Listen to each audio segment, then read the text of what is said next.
worst possible thing you could say when you walk into a car dealership. I spent 5 years with Mercedes-Benz, 5 with General Motors, and the worst thing a person could say when they walk in is, if you could just get me to this payment, we got a deal. So your loan's probably still like 19, which means you got to pay to get out. You're upside down. It's called negative equity.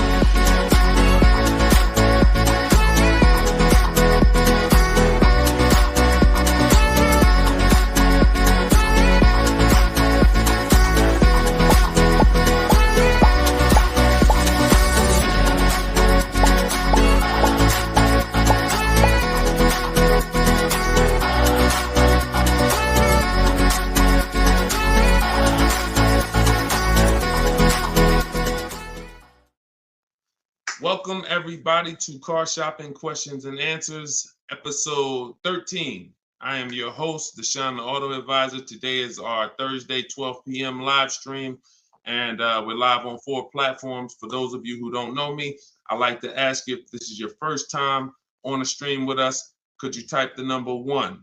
Can you type the number 1 if this is your first time on a stream with us?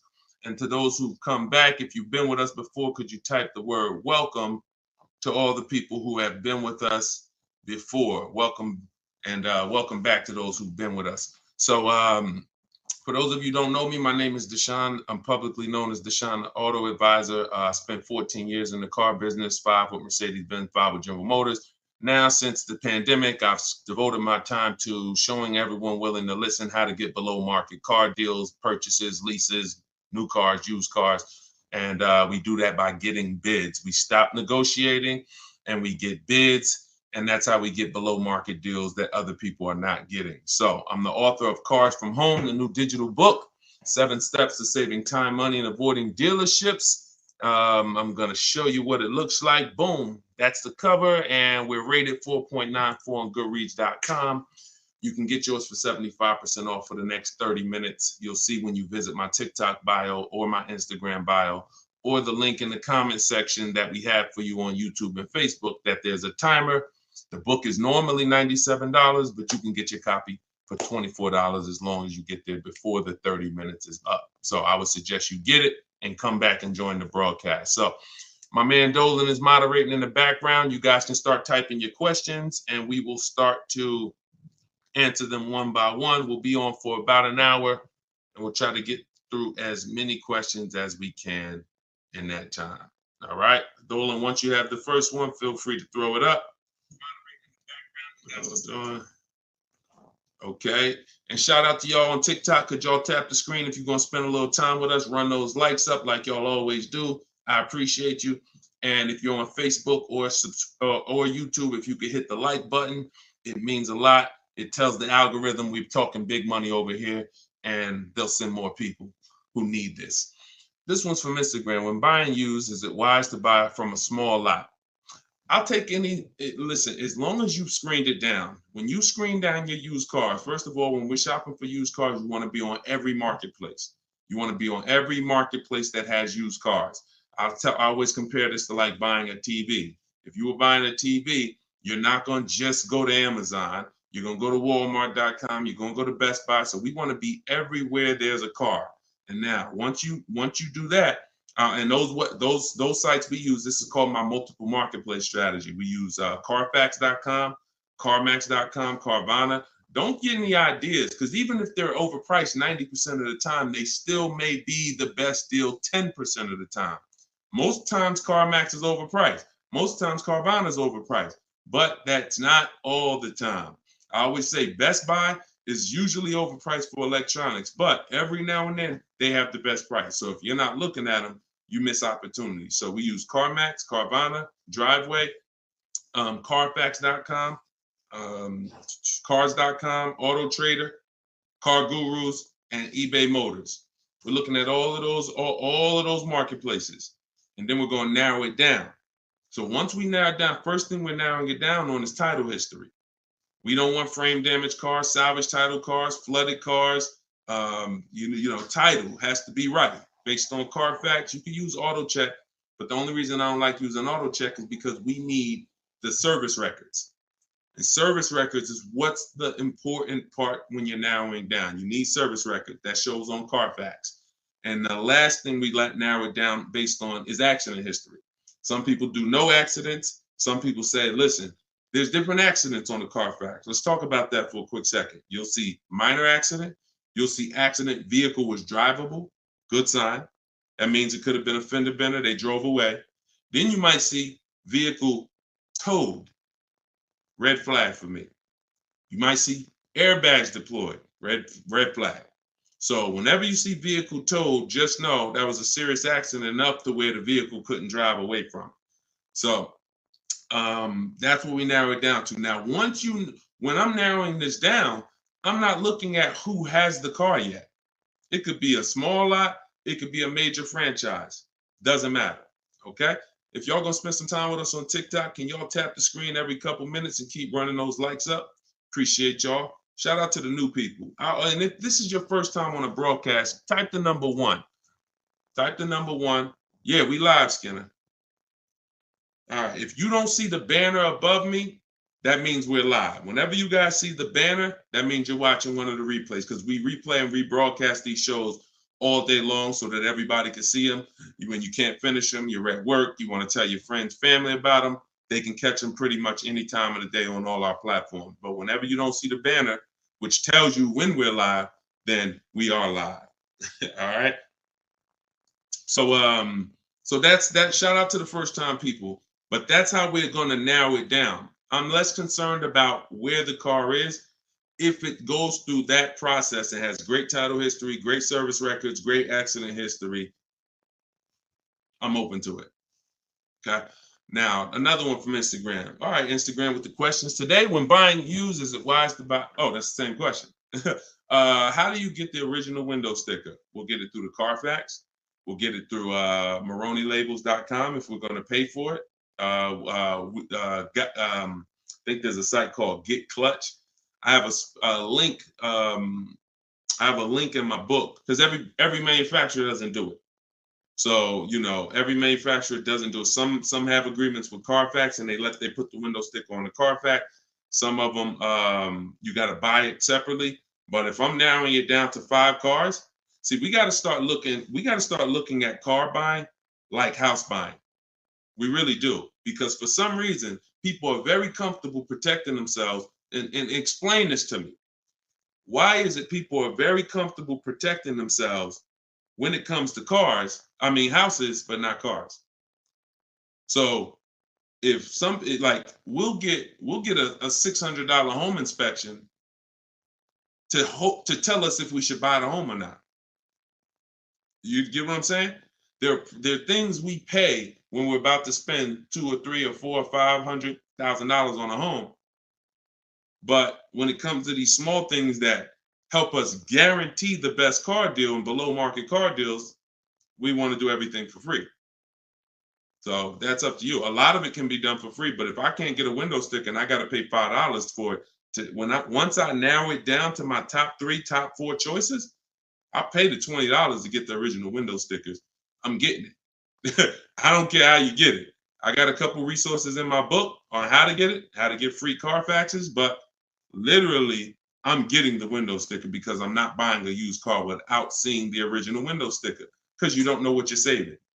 You do not know what you're saving. If anybody who's buying a used car without knowing what the original price was, it's impossible to know how good of a deal you really got. So, all right, go ahead, Dolan.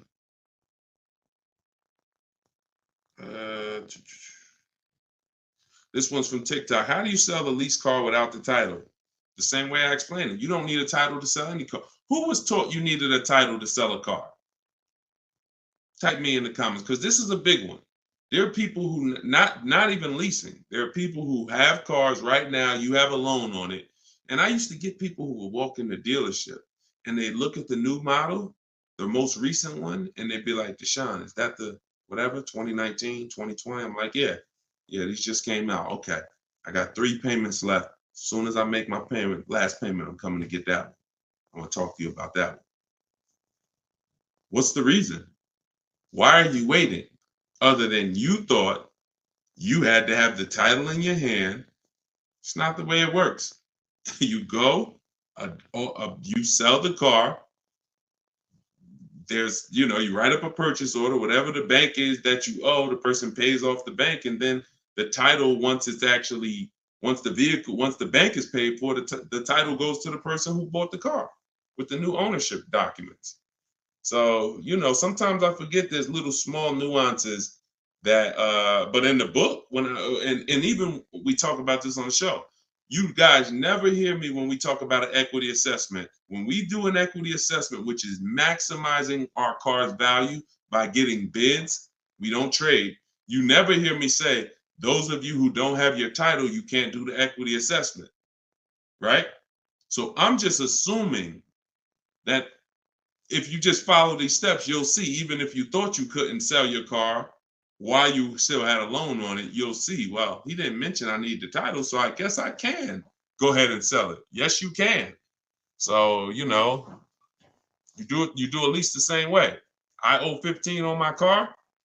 Buyer offers me 19, pays the 19, pays off the 15 directly, sends 15 to the bank. And example, let me give you a real life example instead of a story.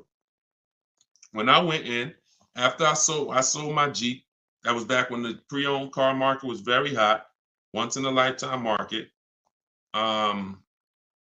And I went in and I owed my payoff was whatever my payoff was. I went in. They made the highest offer. That's why I was there. I got all these bids. CarMax made me the highest offer at the time. I went in. They paid $20-something thousand or whatever my payoff was, and they gave me a check for $8,900. So it's the net amount. So whatever the offer is, the amount you owe the bank gets paid off, and the surplus gets paid to you. That's the equity assessment. And for those of you who don't owe any money on your car, all the money goes to you. But yeah, I mean, I don't know where we picked that up at. I don't even know where the origination of that one, quite honestly, how I do know where some things originate, but I don't know how we got to we had to have the title in our hand before we could sell our car. So yeah, let me, you don't need it. Go ahead, Dolan. And for those of you who are not familiar with the equity assessment process, I'm sure we're going to talk about it on this show because it becomes a pretty common question. So, we'll get to that, I'm sure. Go ahead. Jay, what's up? This is from YouTube. How do I go about getting pre-approval with good credit? I know the car I want. Then we don't really get pre-approvals. And I'm going to tell you why. Pre-approvals, first of all, there's something called restricted pre-approvals that we want to stay away from. See, all of this became, look, every time the public does something, the car business responds to it. And they usually respond with stuff that's garbage because they're trying to capture you and take away your ability to shop. So what ends up happening is the buzzword for the last 3 years probably has been pre-approved, get pre-approved, right? Right? That's been pretty much a hot topic. So the banks just decide what we're going to do is start marketing that we'll pre-approve you. But there's 2 ways they're pre-approving you, and they're both trash. One is we'll pre-approve you to shop with our dealer group. It's Capital One, our dealer network, Drive Time, Carvana. You're pre-approved, but you can only shop here. Well, you're going to hurt yourself because what they're trying to sell you on is this variety. And understand something. Variety doesn't drive down prices. Now we're getting ready to get deep. Hopefully y'all can follow this. It's early. Hopefully you have some coffee and your mind is clear. This is serious financial conversation, but it's simple.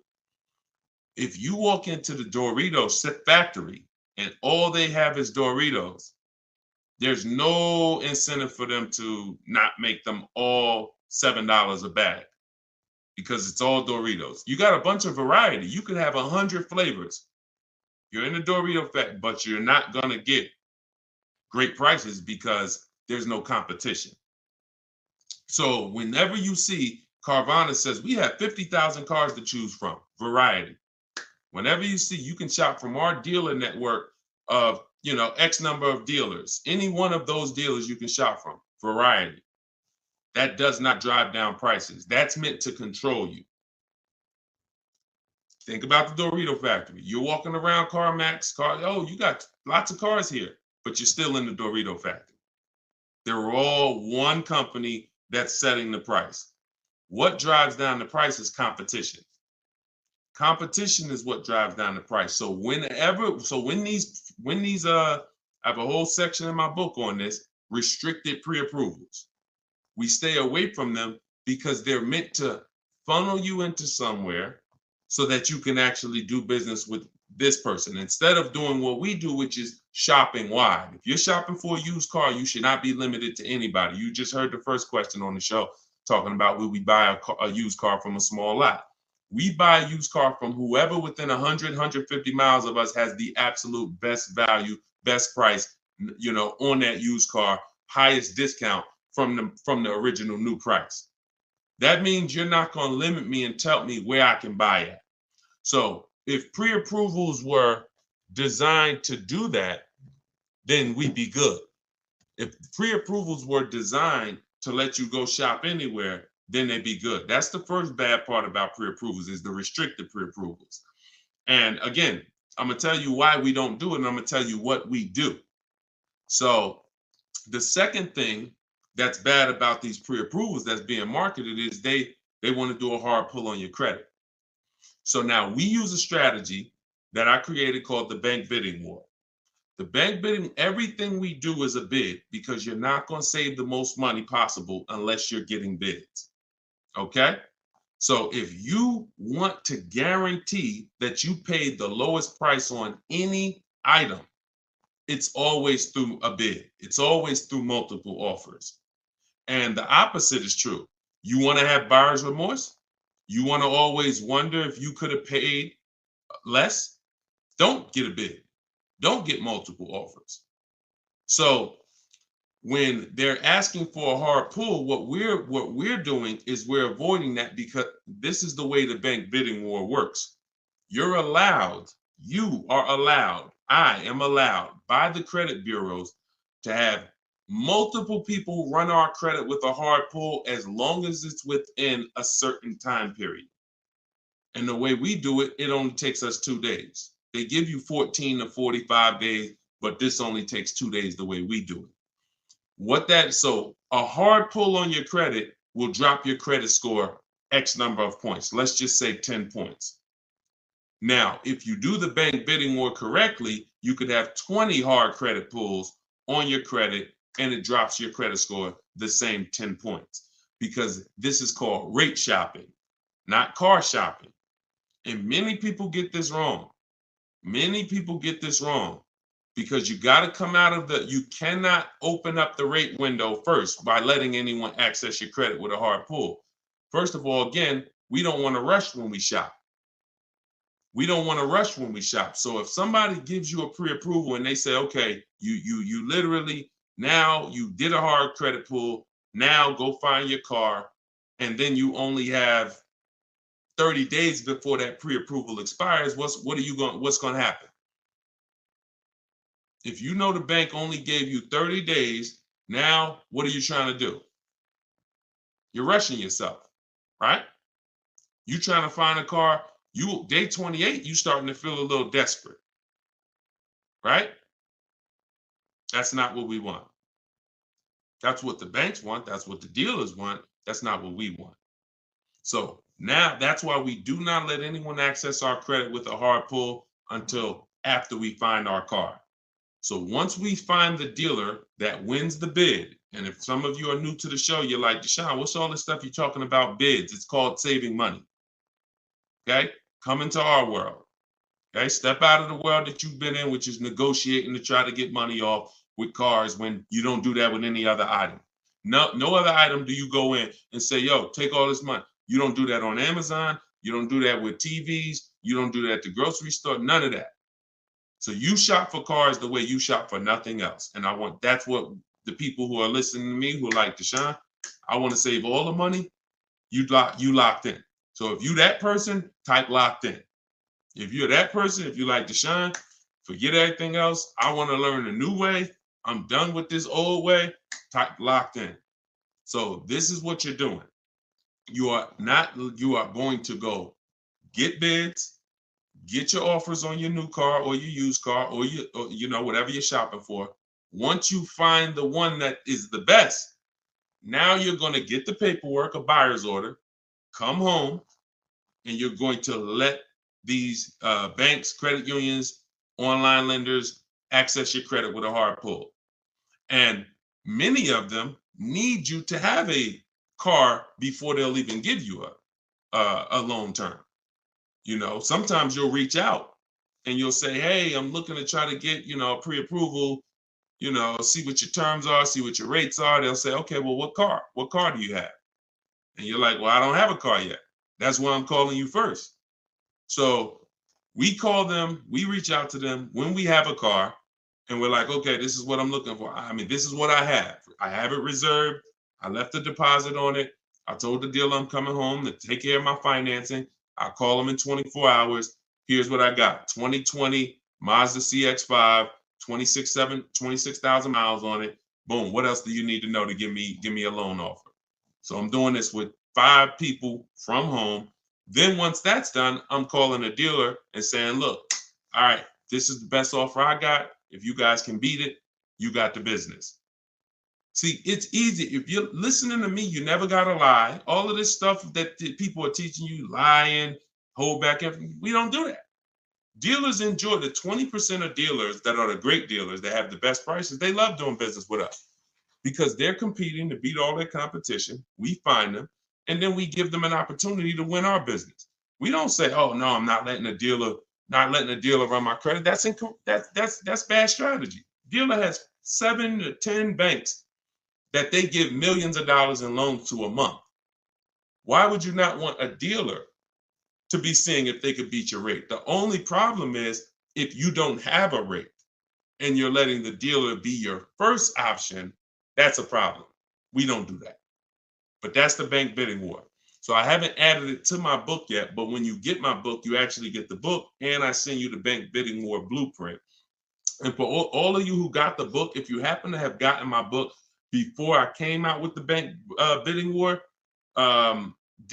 send us an email and we'll send you the bank bidding war, because I plan to add it to my book. I update the book. That's why I told you I made it a digital book, because I come up with new stuff, new websites come out, websites go out of business. I'm always updating the book. So with a digital book, I'm not charging you every time I update it. I just update the book and everyone gets it. So if you happen to have the book and you don't have the bank bidding war, definitely connect with us by email and we'll get you the bank bidding war, because I just released it within the last couple weeks. But yeah, that's the bank bidding war. And that's how you leave never asking. You should never be asking, what's a good rate right now? How much is too high of an interest rate? These are all questions you ask because you don't get bids. You don't know how to get bids. Once you start getting bids, you never ask these questions again. You'll leave knowing, man, I had like 15, 20 people competing for my rate. I know I got the best rate. That's the name of the game. All right, go ahead, Dolan. Shoot the next question up. We are live, y'all. This is our Thursday, 12 p.m. show. You're not watching the rebroadcast unless you see the banner up top, then you're watching it. But we're live right now. Okay, Donna from Instagram. How do you ensure the car seller makes a decent wage and gets a deal at the same time? God bless you. They make a decent wage if they win the bid and they sell you a car. It's too intricate for you to try to understand. No one's losing money here. This isn't a charity case. And so let me tell you something about me. I set up a system where people buy cars in 60 to 90 minutes. So I know a lot of you think that I'm all for the public, which I am, but I'm also for the 20% car dealers. So I had to set up a system where both people win. The 20%. 80% can't survive in the world we're going to create. 80% can't win because they're not going to compete. They're going to give you high prices. All good. That's great. But the 20%, what we didn't like is spending so much time with people who don't even know a deal, don't know, like you're questioning every single thing because you don't have enough information. That's why. So you're nervous, you're defensive, hard to help you. I'll be sitting down with somebody, I'm sitting down with a customer and I'm making them an offer with a deal, and my manager is hoping they don't take it. just because he doesn't want to sell the car for that cheap. But we're making them that offer, they're still questioning it because they don't have bids. So this created, this created nightmare situations for good car salespeople and horrible experiences for you. So with my system, you're online. The only time you're in a dealer is for 20 minutes to test drive the car. So when a person sells a car, if they're going to make a flat commission because they had to give away, there's something called a flat commission where you didn't make a lot of profit. I'd rather make it in 20 minutes. So the car salespeople who win our business love us. They love, all of these people that you see, and you guys know, I will share these people. I share everybody. Look, Tiffany, who used the book, she got $6,000 off of her Mazda just a couple days ago. That is, she didn't spend more than 20 minutes with the salesperson. I don't even know if that's the person she test drove the car with. It might not be. So this person who won her business literally is going to spend maybe 30 minutes with her total.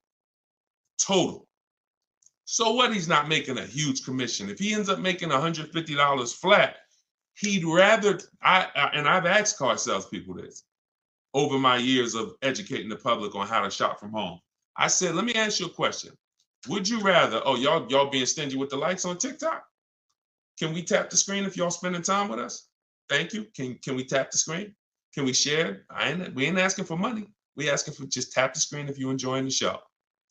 All right. Listen, I'll be getting them. Thank y'all. Appreciate you running it up. So when you see that, I appreciate you wanting dealers to make money, but the best thing you could do if you really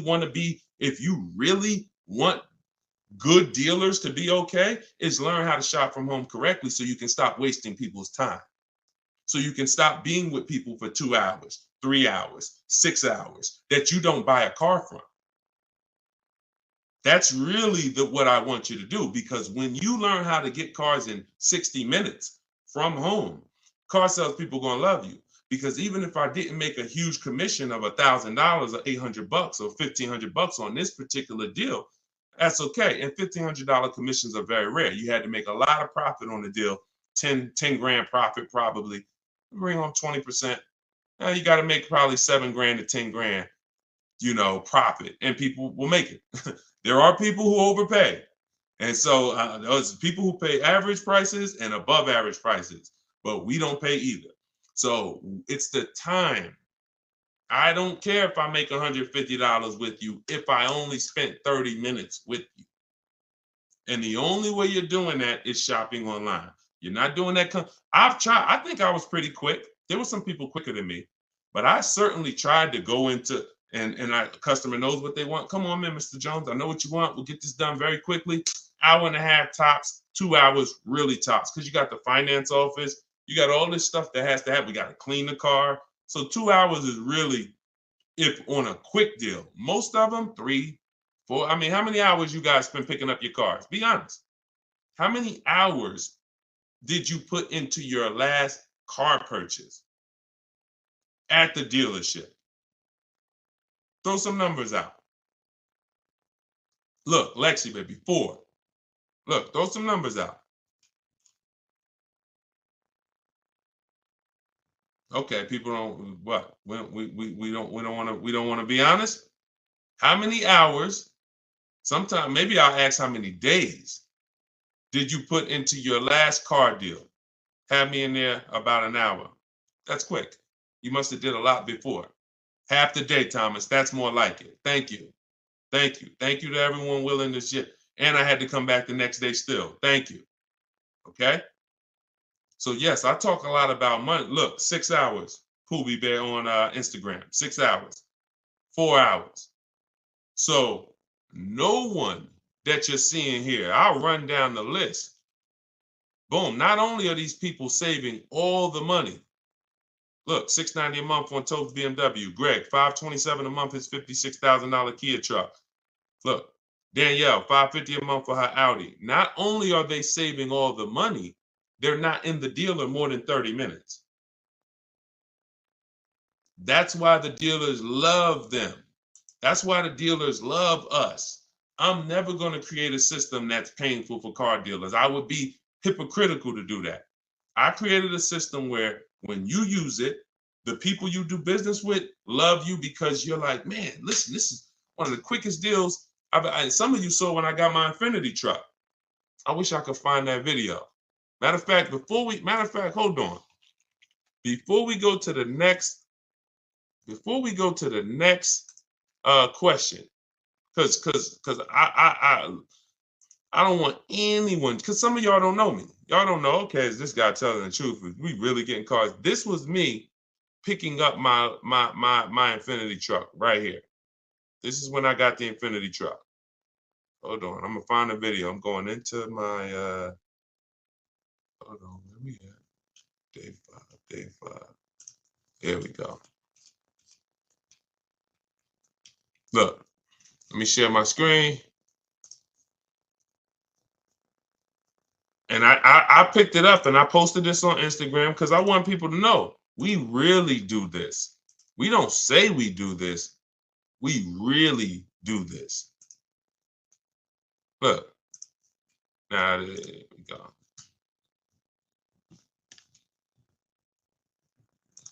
All right, skip that. Oh, here we go.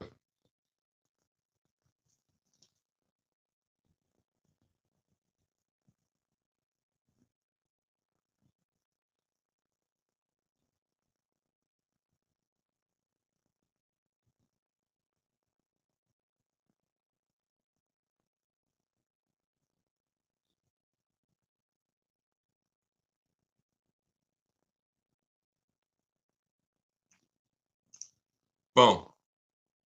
Do we understand? I know y'all can't see it on TikTok. You got to watch the rebroadcast because we're live on TikTok. We stream live from the device.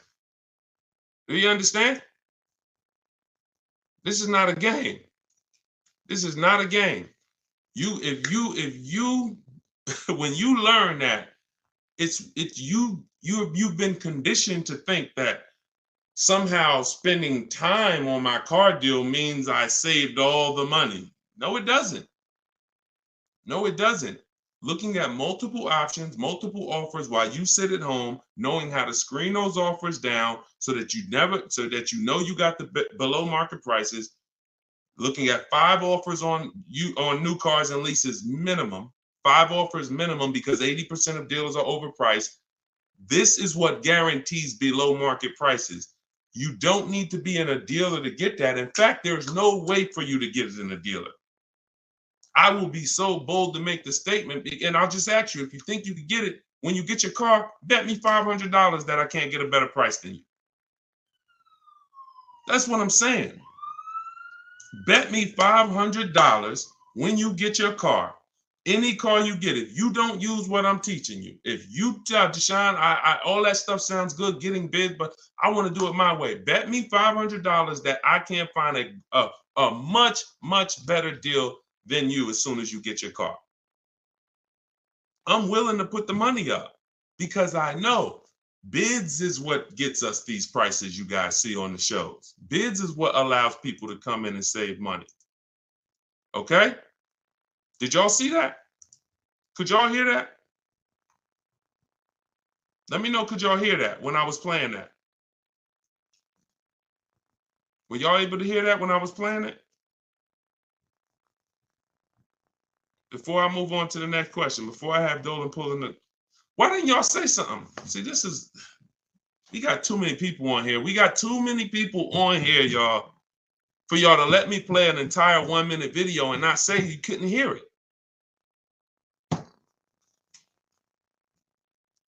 All right. Yeah, I don't know what to do. All right, listen. It is what it is. What I asked the guy was, how much time did we put into the whole process?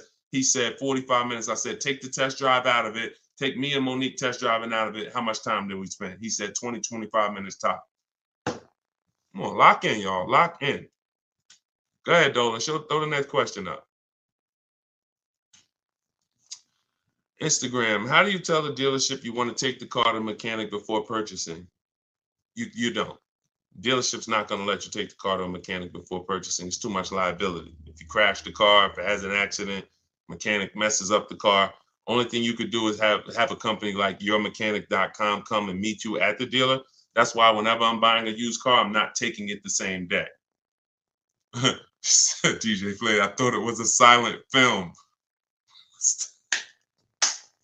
This is hilarious. So yeah, we never take a used car the same day because one, we got to do it even if we're paying cash though. I mean, even if we're paying cash. But if you're doing the bank bidding war, we can't take a car the same day because we need to go home and we need to start the bank bidding war. But if you're paying cash and the car has a good warranty and you've done the math, okay, maybe you don't need to have a mechanic inspected.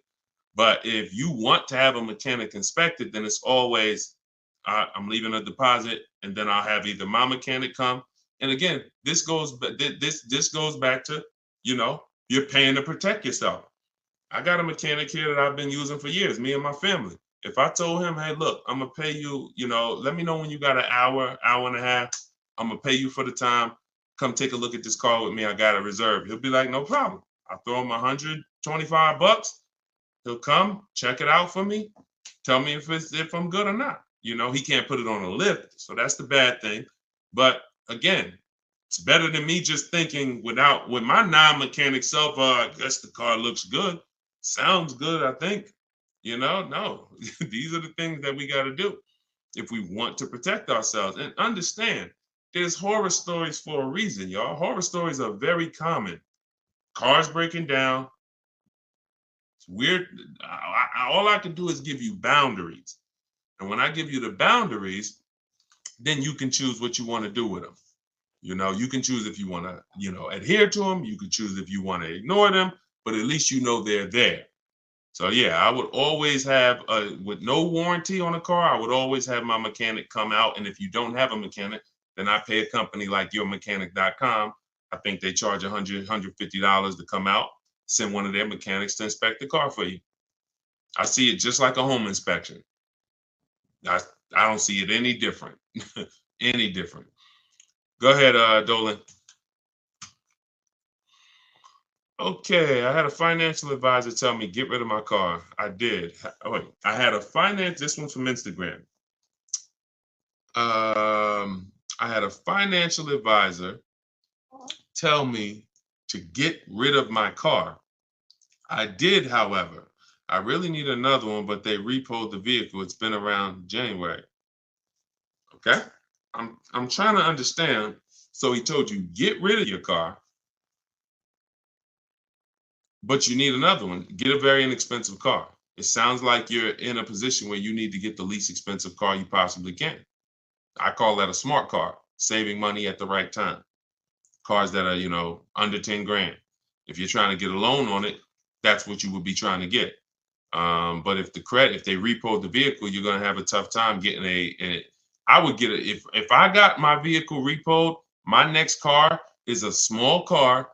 I'm looking for something that the smallest car I could get a loan on, 25 grand brand new, 30 grand brand new, because that means if I get it for about 10 grand, I still should be able to get a 6-year-old one, something not too old, 7. See, the problem is when you say, oh, I want the SUV and I want the 3 rows and, I want the leather and all of that. And now, okay, in order to get a car about 10 grand, you're going to get a 2009 or you're going to get a 2011 with 110,000 miles on it.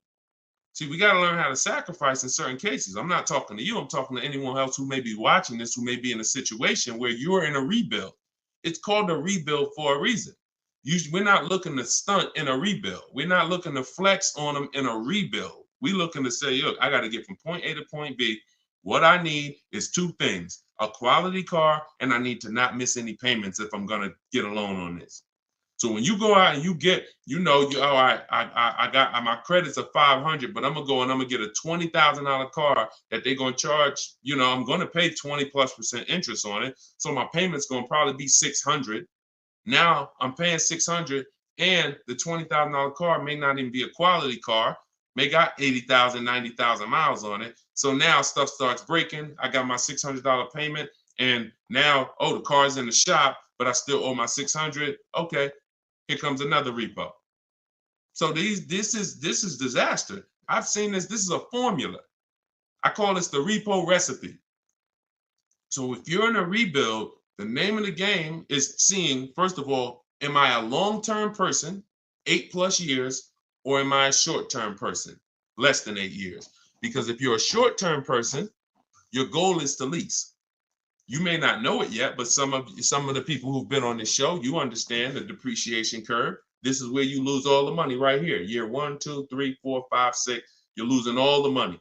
Once you get to about year 7, 8, it starts to level out. Your vehicle's not losing that much value anymore. That's when you want to own it. That's when you've won. That's not when you want to replace it. You don't want to say, hey, this is people. Oh, Deshone, I got 6 years of payments. Oh, I just paid the car off. Right when it was going to start leveling out depreciation wise. Oh, I'm going to get rid of it now. Lost all that money in depreciation. Now I'm going to get rid of it. So you need to know, if you're not an 8-year, 9-year, 10-year person, then you shouldn't be buying cars. You should be shopping for great lease deals. But you may not qualify for a lease right now. So your mission should be to qualify for a lease in the future, which means I'm going to drive a car that's not my ideal car. I'm going to drive a car I may not even like, but it's going to be reliable and it's going to be affordable. Reliable and affordable. And I'm going to drive that for 2 years, make every payment on time, and then I'm going to switch into another car, brand new lease. Or if I'm purchasing, because I'm a long-term person, I'll switch and I'll if you're purchasing, if you're a long-term person, you could get a car now, pay a higher interest rate, and refinance later. That's why you need to know who you are. But if you're a long-term person, 8+ year person, you could get a great car, reliable, and then refinance the loan. But you got to know who you are, because it's I see tons of people all around this country in here who are not in a position where their credit is good, but you have not come up with a goal and understood leasing. So what you're going to end up doing is financing a very expensive car, 20, 30 grand, and you're going to end up with a lot of negative equity. And every time you go to change your cars every 3, 4, 5 years, you're wondering why you have all this negative baggage and why your payments keep getting higher, your cars keep getting lower in quality. And that there's a reason for that. That's the reason. I just explained to you the reason. It's like a snowball that you're rolling that's against you, versus what I'm telling you to do is to have a plan so that you know, all right, I can't qualify for a lease right now, but in 2 years I will. So I'm gonna make sure I'm not gonna do anything right now that's gonna mess up my chances of getting a lease in 2 years. And if I'm not a lease person and I'm keeping this car 8 years, then I gotta get a great car and I'm gonna pay higher interest. But when the interest rates come down, when I fix my credit in a year or two, I'm gonna refinance. 2 different people, but you must know who you are. We clear? We clear on that? Type clear if y'all clear on that. Okay? All right, go ahead, Dolan. Shoot the next one up. What are the benefits, if any, of buying an electric or a hybrid vehicle? You need to know that. I mean, it's different for different people. Environment, some people, depends. That's a personal thing. A lot of people think that electric cars, I remember when I worked for Mercedes, we thought hybrids were good for people who drove a lot. So I was uneducated on hybrids. It's actually good for people who drive in the city, because every time you hit the brake, it would regenerate the battery. So that might just be Mercedes hybrids. That might be all hybrids. I don't know. But your reason for buying a hybrid or an electric car should be your reason based on your research. And so plenty of people, most people are not buying electric cars. Some people are. Some people buy hybrids. Frina was looking at a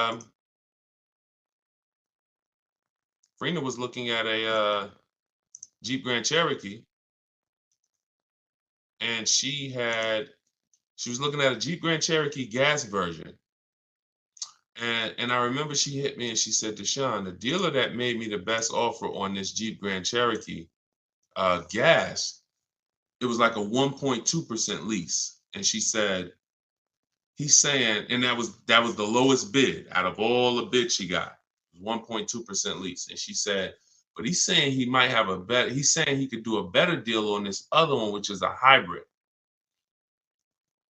And she said, what do you think? Because she's in a private group. Everybody who wants to know about, my private group, you want to attend my free masterclass, it's in the comment section. You can attend my free masterclass. It's an hour long. It's called Everything You're Doing Wrong, Buying, Selling, and Leasing Cars. And it's in my TikTok or Instagram bio. You can go and you can attend the masterclass if you want to find out more about my private group and my coaching program. But she said, so do you think I should just like have him like rework the deal? I said, look, if you're going to switch cars, pay attention, y'all, this is very important. Even though he won the bid on the gas version, you want to make sure you rerun the bids on that car.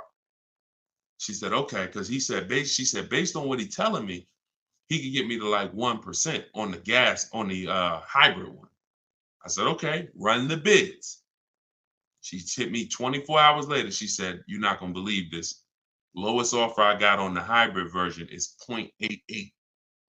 Showing the deal right now. That was $579 a month. $66,000 truck. $579 a month.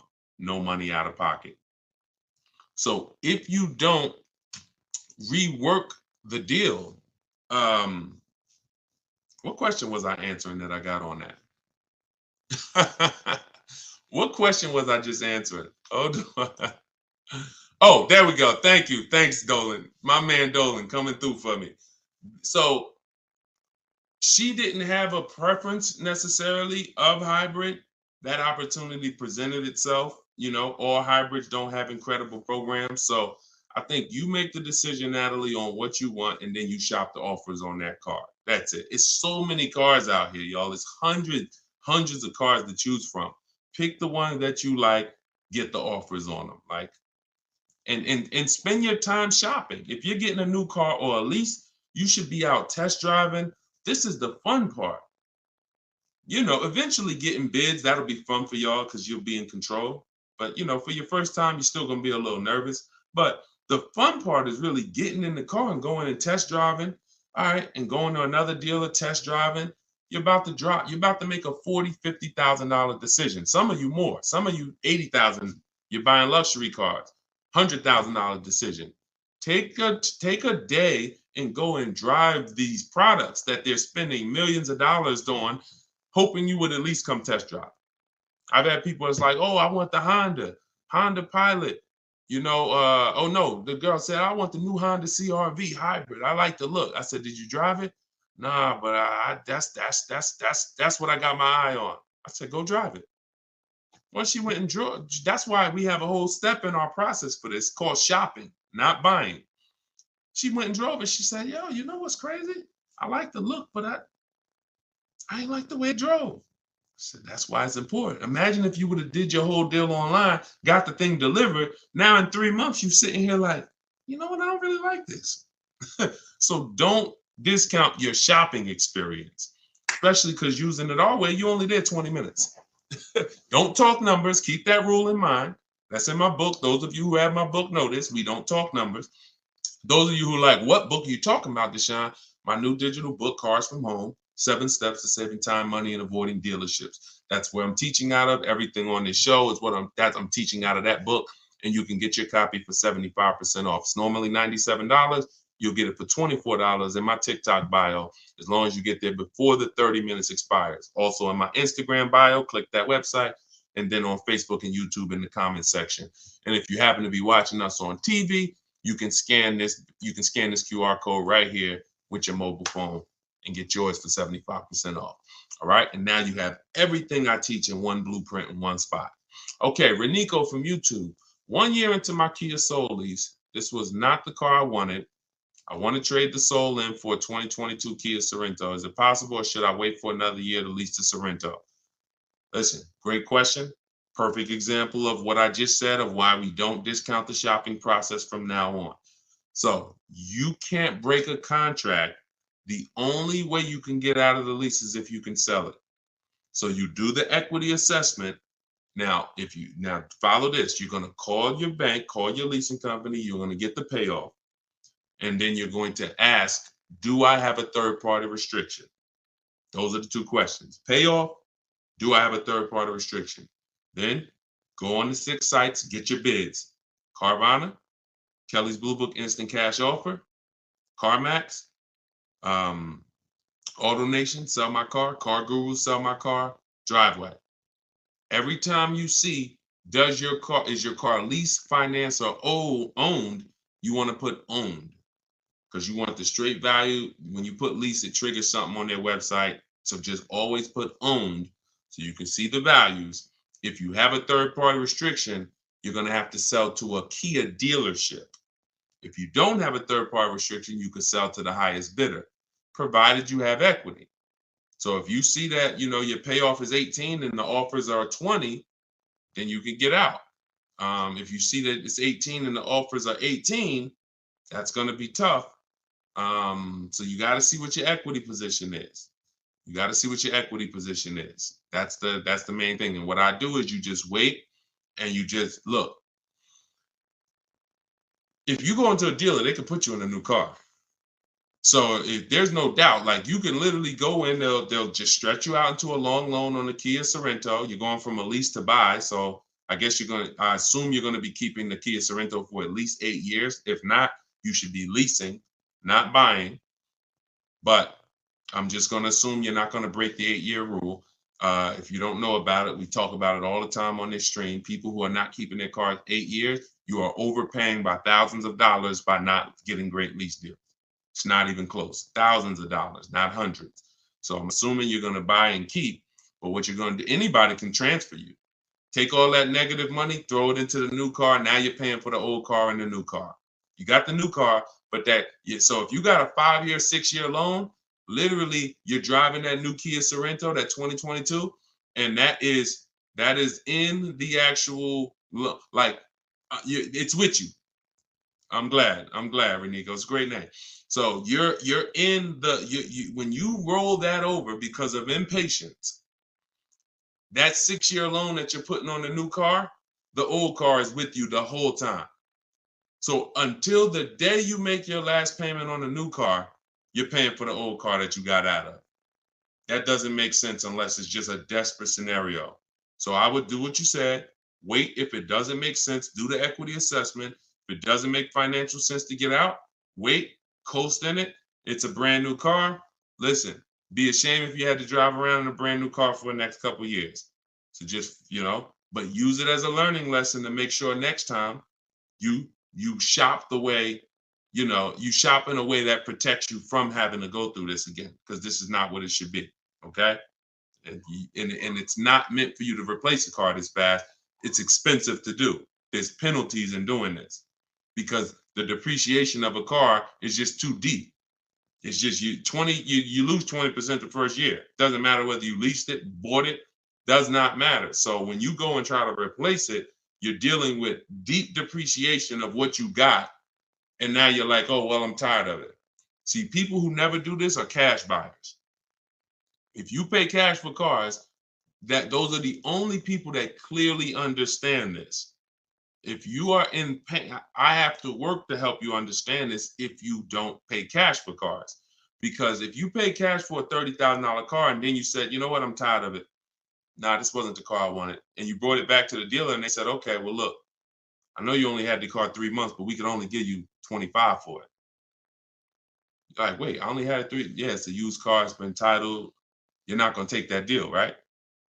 No one's going to pay 30 grand, turn around and take 25 in 3 months. So, but what when you are getting payments and loans, it doesn't change. It's still, you paid 30, they're giving you 25, but they're financing it. So that loss of the 5 grand, it's hidden in the monthly payment. That's why it's all about, what do you want your payment to be? What do you want your payment to be? What do you want your payment to be? Because once you see that you're losing a ton of money in a short period of time, you wouldn't do this. So it's hard for people with payments to understand. That's why I have to make it clear for you. The depreciation doesn't lie. The unseen expense doesn't lie. So we don't want to replace cars in a year or 2 years. It's just not made for that. All right, but run the equity assessment, Renico, and see if that works out and see if by chance you could break even and get out early. Okay? Go ahead, Dolan, shoot the next one up.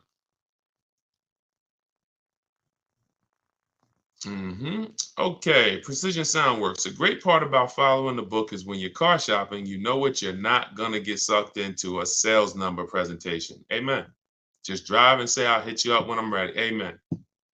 I'm glad, and I'm so glad to hear you saying this, Precision Works, because I'm trying to teach people, all I can teach people is our world is different. And the world that they're in is painful. It's painful. But when you understand that you can be in control, when you stop talking numbers in the dealership, when you have the right online strategies, you're going to the website, you're getting bids, you know how to look at used cars, you're narrowing these things down the way I'm teaching you. Listen, there's not much that's in my book that I haven't talked about on these streams. There's not much that's in my book that I haven't talked about in my videos. The difference is it's step by step. So when you hear somebody who asks me about a used car, and then somebody asks me about a lease, and then somebody asks me about paying cash, and then someone asks me about, hey, how do I get the best loan? This is all different types of people. So you might be like, oh, this question is not for me. That question is not for me. So you have to piece it together. And if you can, God bless you. We're not holding back. But for those who are like, Deshone, I just want the step by step, no interruptions in the process, no confusion. That's my book. So I'm glad you're enjoying it, Precision Work. Make sure you send me your deal so I can bring it onto the show whenever you get a car. All right, go ahead, Dolan. Okay, Marisol, YouTube. I'm looking to buy a 2025 model car. Am I able to negotiate the MSRP price? If so, how low should I start? 5% off. So you're new to the 80-20 philosophy. 80% of dealers are overpriced. So I'm saying this based on the fact that, you know, I have 1,600 people I've worked with in my coaching program, in my video course, and then I have probably 5,000 to 6,000 people that have gotten my book. So I have people from all around the country since 2021 sending me the deals they get, reporting me the deals, offers. So whenever you see, look, somebody like Greg, he said, offers the range. Hold on, no, it was Charles. Whenever we see the range 1.2 to 1.66, I always tell people, if you don't see a $3,000 to $5,000 difference between your offers, you didn't do it right. Because we get at least 5 offers because 4 are overpriced. So which means, and you don't know how bad they're overpriced. They could be $100 a month overpriced. They could be thousands, if they could be $3,000 overpriced, $5,000 overpriced. If you have some of these vehicles where they're marking them up, $5,000, $10,000 over sticker, they could be $7,000, $10,000 overpriced. You don't know. You just know. We know 4 out of 5 are overpriced. That's the numbers. So if you are by chance going in and thinking, I'm going to negotiate based on any made up number in my head, you're going to lose because you just don't know what the bottom is. You don't know what the bottom is. Feeling for the bottom is a bad way to go because you're never content. You always question, was that really the bottom? You think we could have did better? And you have no price assurance, which means if I said, listen, Marisol, you just got your vehicle, bet me $500 that I can't find a better priced vehicle in 48 hours. You wouldn't take the bet. No price assurance. So what I want you to do is just scrap that whole strategy. And I want you to focus on driving the car, make sure you like it. Once you decide you like it, we're going to get 5 offers. You could do this your way by calling. You want to talk to sales managers, ask them, hey, I need 5 offers because 4 are going to be overpriced. That's just it. 80% of dealers are overpriced. 80% of dealers sell for all the money they possibly can. 80% of dealers don't want to compete with their competition. 80% of dealers are not going to go below a certain price. That's them. 20% is who we focus on. The 20% of dealers that want to compete, 20% of dealers that beat all their competition, 20% of dealers that save us all the money. And there is no way for me to tell you what that number is going to be because it's vehicle specific. When you get bids, look at Sean. I use Sean for an example. Sean got a $20,000 discount on his F-150 Lightning. That was his best deal. Over 20, look, $73,000. And you see, he revealed, he didn't know it was a $15,500 rebate, but the dealer, the 20% dealer that made him this offer, told him that. He didn't see that from all dealers he got offers from. Every dealer is not going to tell you all the rebates or if there's a rebate. He got another $4,900 from the winning dealer, and that was the deal. Kimberly saved $20,000 from her Maserati. Look, $86,000. The selling price was $66,261. That's 20 grand. Now, in the case of Eddie got a new Toyota Camry hybrid. He got bids, all the bells and whistles. He said, I was able to get everything I wanted plus more, $2,086.83 under MSRP. That was his best bid from reaching out to multiple Toyota dealers. $2,086 under MSRP. It depends. It changes. You don't know. And you can't take one big discount and say, Sean's not going to say, well, because I saved 20 grand on my F-150, when I go to shop for my Mazda CX-5, I'm expecting 20 grand. No, I'm going to shop the market, get bids, and I'll reveal what is the below market offer for a Mazda CX-5. In the case of his Ford, the below market offer was 20 grand off. In the case of Kimberly's Maserati, the below market deal was 20 grand off. But if we went in thinking these numbers are making up and saying, you know what, I'm going to try to get 5% under MSRP, we're losing. So scrap that whole strategy. Use mine. Or you could try to do it your way. Either way, 5 offers. Without 5 offers, you're not saving all the money and you will have no price assurance. 5 offers. In my book, I teach something called the 25-to-5 strategy. That's what I created. We're connecting with 25 dealers online. Those of you who have the book know it takes us about 20 minutes because we go direct to the websites. We don't go to third-party sites where they're selling our information to the dealer. We go right to the dealer's websites. I got a link in there that links you to all the dealers by zip code. So you put in your zip code and we go to each website. We copy and paste. I have a template we use. It says, hey, my name is such and such. I'm in the market for this car. These are all the options I'm looking for. This is my as soon as date I can make a deal. This is my no later than date. We give them all the information we need. Here's what I'm looking for, my option. Now we're sending that to all of these dealers. And then the goal out of 25 is to see who has a car. And then once we find out of 25 who has a car, well, we might see 10 dealers have a car that I'm interested in.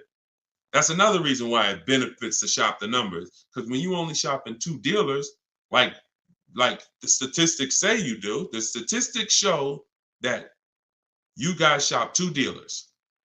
That's what the statistics show, 2 dealers.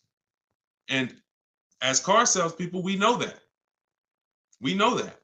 So when you're shopping 2 dealers, whatever they have on their lots or have coming in, that's all that's interesting. That's all we can shop from. That's why it's like, oh, I don't have that color. Oh, I don't have one with those options.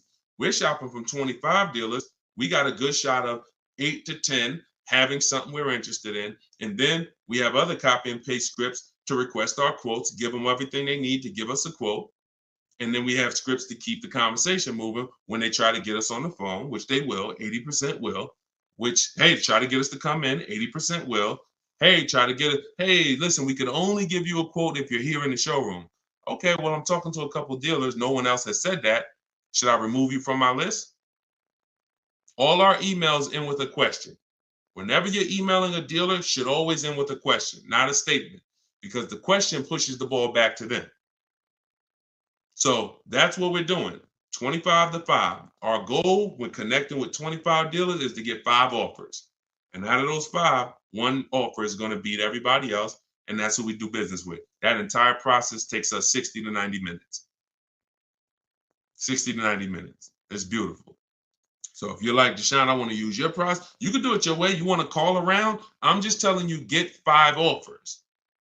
You could do it my way. In my book, 75% off in my TikTok bio or in my Instagram bio. Click that link and get your copy for 75% off, or in the comment section on YouTube and Facebook if you just came on the show. But that's the 25 to 5, and you won't have price assurance and you won't save all the money until you start to get 5 offers. Everything is a bid. All right? That's what I'm telling. My favorite words: bids, multiple offers, multiple options, price assurance. These are my favorite words. When you start using this stuff, they're going to be your favorite words too. I guarantee it. Go ahead, Dolan. Do you always have to have a down payment when purchasing a car? No, never. Never. Now, down payments are not illegal. That was one of the worst videos to go viral. But when a video goes viral, you can't combat it. So, if people looked into that law, they would see this law has nothing to do with down payments. So down payments are not illegal, but you can every single thing we shop for is no down payment. When we're shopping for leases, we request all our lease quotes, first month's payment total out of pocket. We don't, you guys, some of you know who's been on the stream, I don't even like you using the words down payment. We use total out of pocket, total due at signing, not down payment. But we're doing first month's payment due at signing, 12,000 miles per year, all taxes and fees rolled into the payment. That's how we request our lease quotes. Now, we have high mileage drivers who do high mileage leases, 20, 25, 30,000 miles a year, but you always adjust it after you found the best dealer. Once you found the dealer who wins the bid, that's when you're now going to go in and adjust the mileage for your custom strategy, for your custom needs. Okay. All right. Listen, I appreciate it. Please readjust the quote to 18,000 miles per year, and then we'll take it across. That's when you're going to say, all right, you know what? I'm already under 1.5. I'm under 1.3, whatever it is. As long as you're under 1.5, you got a deal. As long as it's the best bid. Because some people say, oh, I went in, and I cannot stand this. But it's unfortunate that people think they're using what I teach, but they're not.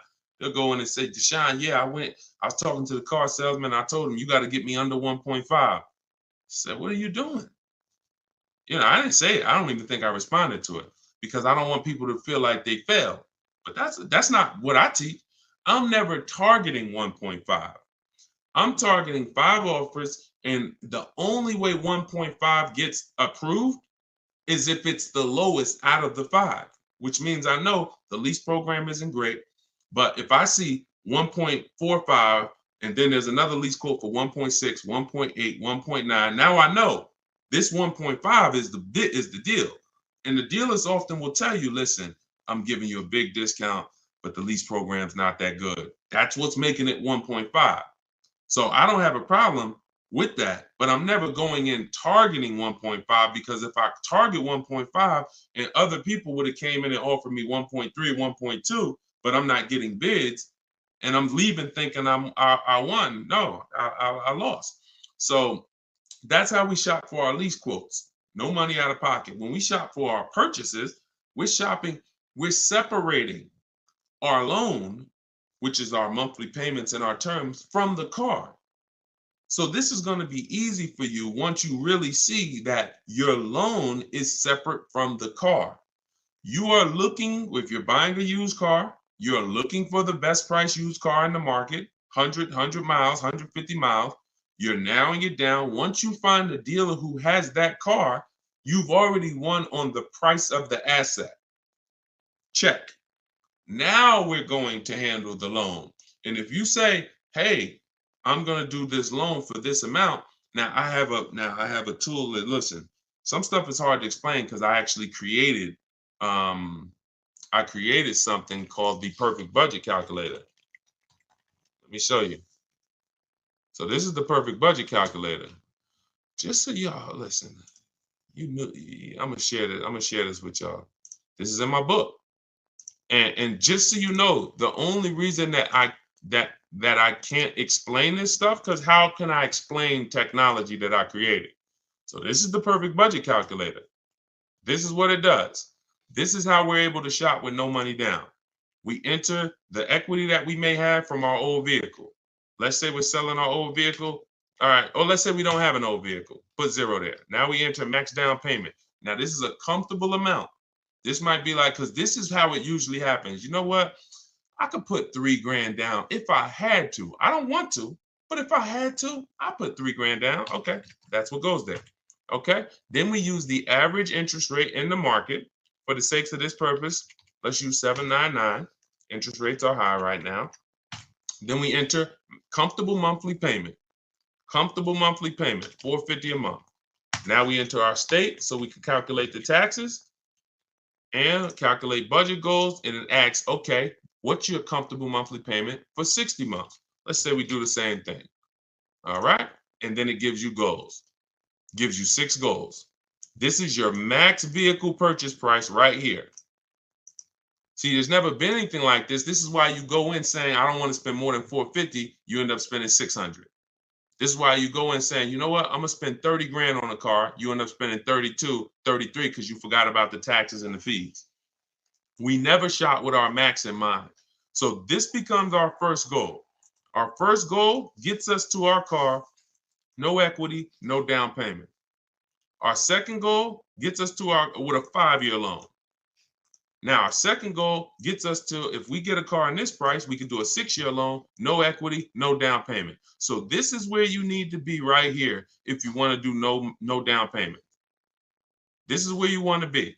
So you need to know, based on where you want to be payment-wise, and whether you're taking a 5 or 6-year loan, how much car can I afford? That includes the taxes and the fees. So there was no way for me to explain this to you. In fact, I used to have a 20-minute video that I walked people through, and it was a perfect budget exercise. We did all that manually. Everything that I built the calculator to do manually, you guys gotta see it on the replay. Because if you're on Instagram or YouTube or Facebook, TikTok doesn't let us pull this streaming software in. So you guys got to see it on the replay. You could go watch the YouTube videos right after the show is done, and you can see how I just showed you this. Or if you get my book, you can actually use the perfect budget calculator in 5 minutes. So what that allows you to do is go in knowing where your starting point is, knowing where your max vehicle purchase price is. That's how people go over budget all the time. Going in, all you have in mind is math. Oh, I don't want to be no more than $450 a month. $450 a month. That's all you're thinking about. Or if the bank tells you, okay, you're pre-approved for $30,000. What does that actually mean? Okay, great. I'm pre-approved for $30,000. What does that mean? 5-year loan, 6-year loan? What about my payment? My payment, I don't want it to be more than this. Plus, I got $2,000 I could put down. How does that factor in? So when you get to the max monthly payment, when you get to goal 6, using the perfect budget calculator, you are using 6-year loan, your max loan, and your down payment, but you're still under budget. So anything below that, you gotta there's no easy way for me to explain it to you. That's why I had to create a software that actually does it for you. But you need to know, in order to get a car with no down payment that you're purchasing, not leasing, because I gave you how we shop for them with leases, but that I'm purchasing, I need to know how much car can I afford based on the taxes and fees that I'm going to pay for a car, taxes for my state. Figure we estimate $1,000 for a documentation fee in motor vehicles. That has to be factored in. And then a 5 or 6-year loan, all of this stuff. So, yeah. So we got a lot of calculators. Because it was just a lot of stuff that I'm a math person. And so I can explain stuff to a math person. I can try to make things simple, and I try my best to make these numbers simple. But the best thing that I was able to do was create calculators that would do this stuff that I don't have to explain to people the numbers anymore. And my goal is to put lots of calculators out eventually that do pretty much everything. Like people are over mileage on their lease. You got to see, should I end the lease early and take the mileage penalty now, or take the payment penalty? Should I go to distance? And there's so many financial calculations in cars that thank God I've been blessed to understand that I can't explain to you. So I had to build a software that you punch your situation in, and then it tells you everything. Okay. But yeah, you can absolutely get cars with no money down. It's not even, only people that can't are super, credit's too bad, or you have too much negative equity. And even if your credit's bad, you still can get cars with no down payment. It's really the negative equity. The negative equity from your old car is really what prevents most people from doing no money down deals, because the bank is only going to approve 15, 20, 25% above the purchase price of the car. So if the purchase price is 30, they'll approve 36 as a loan. They'll loan 36, they'll lend 36,000 on a $30,000 car. They're not going to lend 40,000 on a $30,000 car. They're not going to lend. So if you have 10 grand of negative equity that you're trying to transfer, that's preventing the no money down deals for most people. Other than that, everybody can do no money down deals if they so choose. All right. So everything we talked about today was based out of my book, Cars from Home, 7 Steps to Saving Time, Money, and Avoiding Dealerships. It's the step-by-step process to mastering the science of car shopping. And the first time you do it, you're already a master. There's no test to take. The first step in the process is the most important question, which I'm going to help you know clearly whether you should lease or buy based on how long you keep in the car. And step 7 is delivery.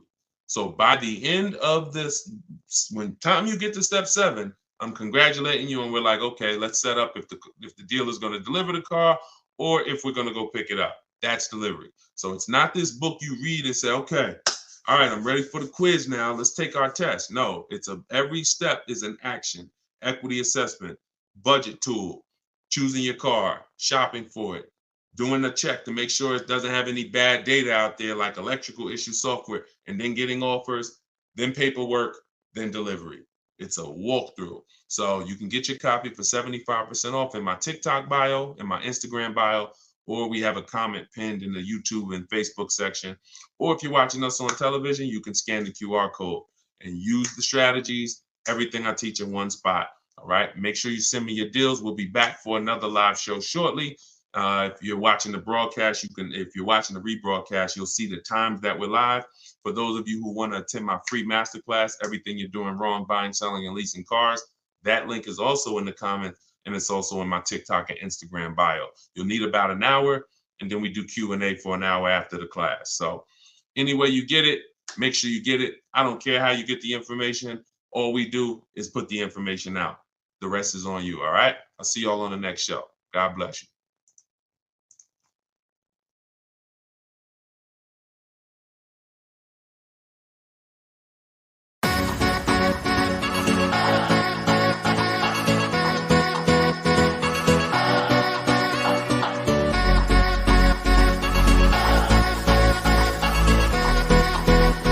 The worst possible thing you could say when you walk into a car dealership. I spent 5 years with Mercedes-Benz, 5 with General Motors, and the worst thing a person could say when they walk in is, if you could just get me to this payment, we got a deal. So your loan's probably still like 19, which means you got to pay to get out. You're upside down. It's called negative equity.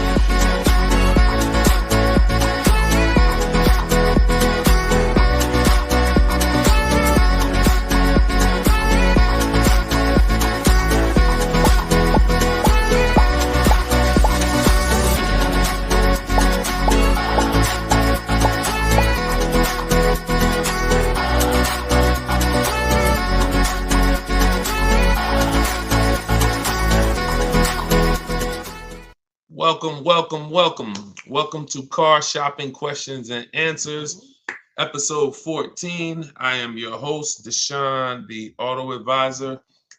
We do these live streams throughout the day. We rebroadcast them, so you may have seen a rebroadcast, but today is our Thursday. Is it Thursday? It's Wednesday. I was saying, what day is it? It's Thursday. Thank you. Our live broadcast. And we do rapid fire Q&A. We are streaming on 4 platforms: TikTok, Instagram, YouTube, and Facebook. So you guys can start taking your questions. Yeah, I see you. I see you, real Zubir.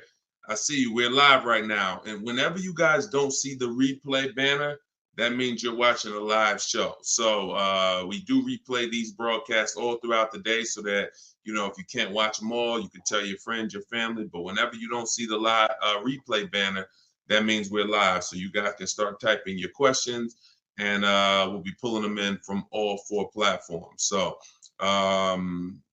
just go to Deshone'sBook.com, Mr. Silver. I see you on TikTok. The people with the TikTok browser were having a problem getting the book, but some people said they were able to get it on TikTok. So just try typing Deshone'sBook.com into a browser, and you should be able to access it. So as you come in, start typing your questions, and we'll start getting to them. For those of you, if this is your first time ever on a live car Q&A with us, can you type the number 1? We always like to know who's the first time person, first time ever on a car shopping Q&A with us. Type the number 1. And if you have been here before, then I want you to send a, I want you to type welcome to the people who are first timers. Reginald, what's going on? I see you, Reginald, on YouTube. I see you flipped apart on Instagram. Sweet Major, I see you. Herman, I see you on Instagram. Real Zubir, I see you. Mr. Silver, welcome back. I see you on TikTok. If this is your first time with us, type a number 1. We welcome you. My name is Deshone the Auto Advisor. As I said, I spent 14 years in the car business from 2006 to 2020, left after the pandemic, never went back to Mercedes, and have been teaching people who are willing to listen how to save the most money, get below market deals, guarantee their best prices, their best interest rate, their best deals, car shopping online, getting bids instead of negotiating. So it is an entirely different science, but we go deep on it here. So feel free to ask your questions, and we'll start getting to them one by one. Everything I'm going to be teaching out of in this stream is out of my new digital book, Cars from Home, 7 Steps to Saving Time, Money, and Avoiding Dealerships. And we're going to put a comment for you guys in the Facebook comments and in the YouTube comments. We just like to get the housekeeping done so we could get right to the show, because once we get to the questions, we don't turn back. We don't stop until the hour is done. So we'll be here for about an hour. So we're posting a question now. Those of you who want the book on Instagram, it's in my bio. It's in my TikTok bio, and you can get yours for 75% off. You won't pay the normal $97 price. So let's get to it. All right. Let's see. We have Instagram. My car is out of repo and it was bad deal from jump. What can I do? Okay, so you got your car out of a repo. All you can do to get out of a car is sell it. That's it. You could sell it. Now normally you might say trade it, but we don't use the words trade here. We use the word sell it. So whenever you are, because you're not going to get the most money trading. So you want to do something we call an equity assessment. You want to find out how much you owe, call your bank. And this is the first step for everyone. If you have a car right now that you need to replace, I want you to stop thinking about trading, and I want you to start thinking about getting bids on it. Okay? No matter what you have, if you have this phone right here and you said, I'm going to trade this phone for something, are you going to get the most money for the phone? Think about that. Think about that. Yes or no? And always stay close to your keyboards, because we dialogue here, okay? I ask you questions. I need you typing fast in the dialogue. If you had this phone right here and you said, I'm going to go trade this phone, that's different than you getting bids on it and seeing what's the most money somebody will pay for this phone, okay? So that's what we do when it comes to our car buying process. So you're going to call your bank, find out what you owe, and then you're going to go to CarMax, Driveway, Carvana, Kelly's Blue Book Instant Cash Offer. Do not use KBB.com. It's a marketing site. And all it is an algorithm. It's algorithms trying to tell you what your car is worth. We're past that day. The world we live in now, we can get offers. And that's what you want. That's all that's important is offers. So Kelly's Blue Book Instant Cash Offer, Car Guru, Sell My Car, and Auto Nation, Sell My Car. That's 6 people who are competing to buy cars every day. And that's where you want to go.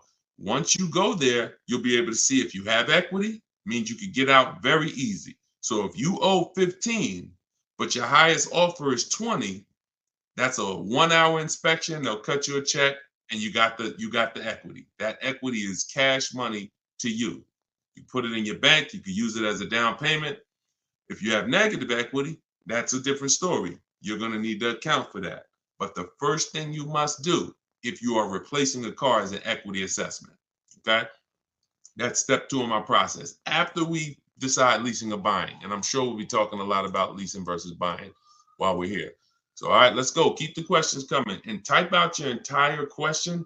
Try to get it in one shot so that we can see it all. But that's your first step, the real Zubair. Do your equity assessment. If you said you owe quite a bit, you gotta do the equity assessment and get real numbers. Let's get out of the gray area. I know I owe a lot. Oh, I got some equity. Oh, I got some negative equity. Let's get hard numbers so that we can move to the next step intelligently. Okay? Car buying is all about the numbers. Oh, it's still in repo. Then see if you can get the cash to get it out. That's it. I mean, if you can't get the cash to get it out, then what are you going to do? If you've had a car repossessed, they give you some time to come redeem it. You got to come up with the cash. If you come up with the cash, then at least you have a car and you can rebuild your credit based on having a car not repoed yet, but taken, which means you've gone 90 days, past 90 days on your payments. So, but you can build from that. If the car is done, totally repoed, then that's a different story. Now you're going to need to shop for a car with a repo on your credit, and that's going to be a different way to shop. You're going to need I have a couple different ways we do it. First step, we try to get first step would be a company like Limbuzz. They'll pre-approve people with really, really challenged credit, no credit, new people to the country. But you're going to want to make sure you don't go out and overspend, because the biggest problem with people with bad credit is you're overspending in the interest and the car. And what we do is we separate the interest from the car. What does that mean? Your loan is a product. Your loan, I know here's what you've typically done. You've given the car dealers 3 transactions. And that's why you can't get good deals. When you go and trade your car into a dealer, that's a transaction. You sold them your car. That's why on that buyer's order, there's a specific part for your car. They're buying your car. That's a transaction. Another part of the transaction is you bought a car from them. That's a different transaction. And then if you got your loan from them, that's a third transaction. So there's no way to get a good deal when you're giving dealers 3 transactions or 2 transactions and you haven't gotten bids for either. Break this down a little bit more before we go to the next question. There are companies that want to lend you money. They don't sell cars. That means they're willing to compete against other companies that want to lend you money.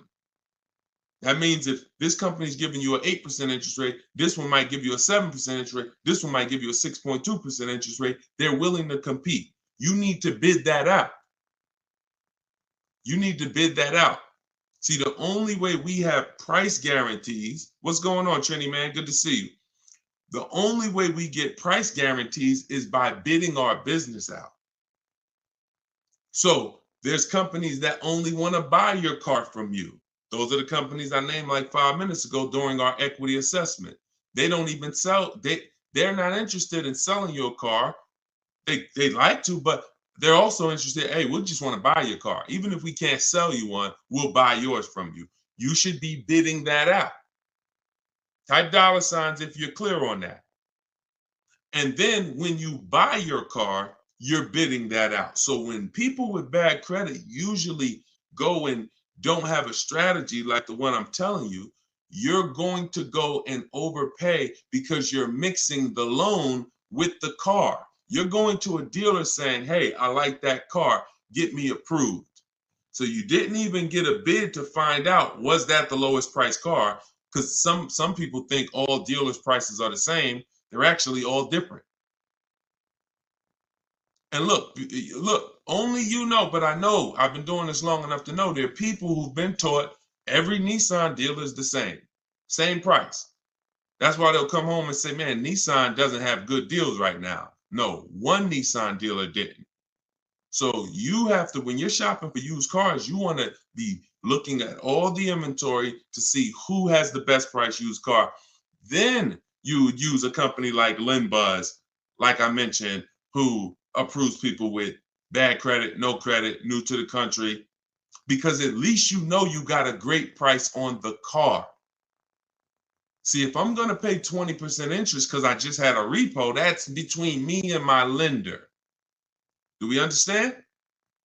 Most times when you have bad credit, it's between you, the dealership, and everyone else in the dealership. They know you have bad credit because you've been there for 10 hours. How'd you get here at 9 a.m. with me? We both walked in the door and I left at 12 and you still sitting in the waiting room hoping they get you approved. Everyone in the dealership knows you have bad credit. That's the way it is when you're mixing the credit and the car and you have bad credit. So what you need to do is be doing what I'm telling you, shopping for your car, finding the best price car, and then trying your best to find a company. You can try LendBuzz, as I said. But if you're overpaying for the car, if you're just walking into a dealership that you like, oh, I like that, and you think you're gonna just have a good time getting approved, you gotta understand you could overpay by $3,000-4,000 for the car itself, and then you're gonna pay 20%, and you're just burying yourself. And that's what most people are gonna do, unfortunately. That's not what I want you to do. Okay? So we'll talk more about our online shopping system, new car. I'm sure as we go through more questions on the stream, we'll go more deep into our online shopping system. But that I need to give you, if you have bad credit, challenge credit, repo, you need to have an overview of what your plan should look like, and that's what it is. Shout out to the people running the likes up on TikTok. Appreciate y'all. If you could tap the screen every couple minutes, if you're getting value so far, tap the screen. All right, let's go to, I see you, Uncle Hassan on TikTok. Let's go to you and type your questions, y'all. We're going to try to get to as many as possible. 23 Outback Wilderness, 9,000 miles, certified pre-owned. Should I get a warranty and what would be a good price? Well, you bid out the warranty. Multiple dealers. You call another Subaru finance manager. Hey, I got this 2023 Subaru Outback. I just got it. What could you give me? Can you give me your price on the warranty? You bid that out too.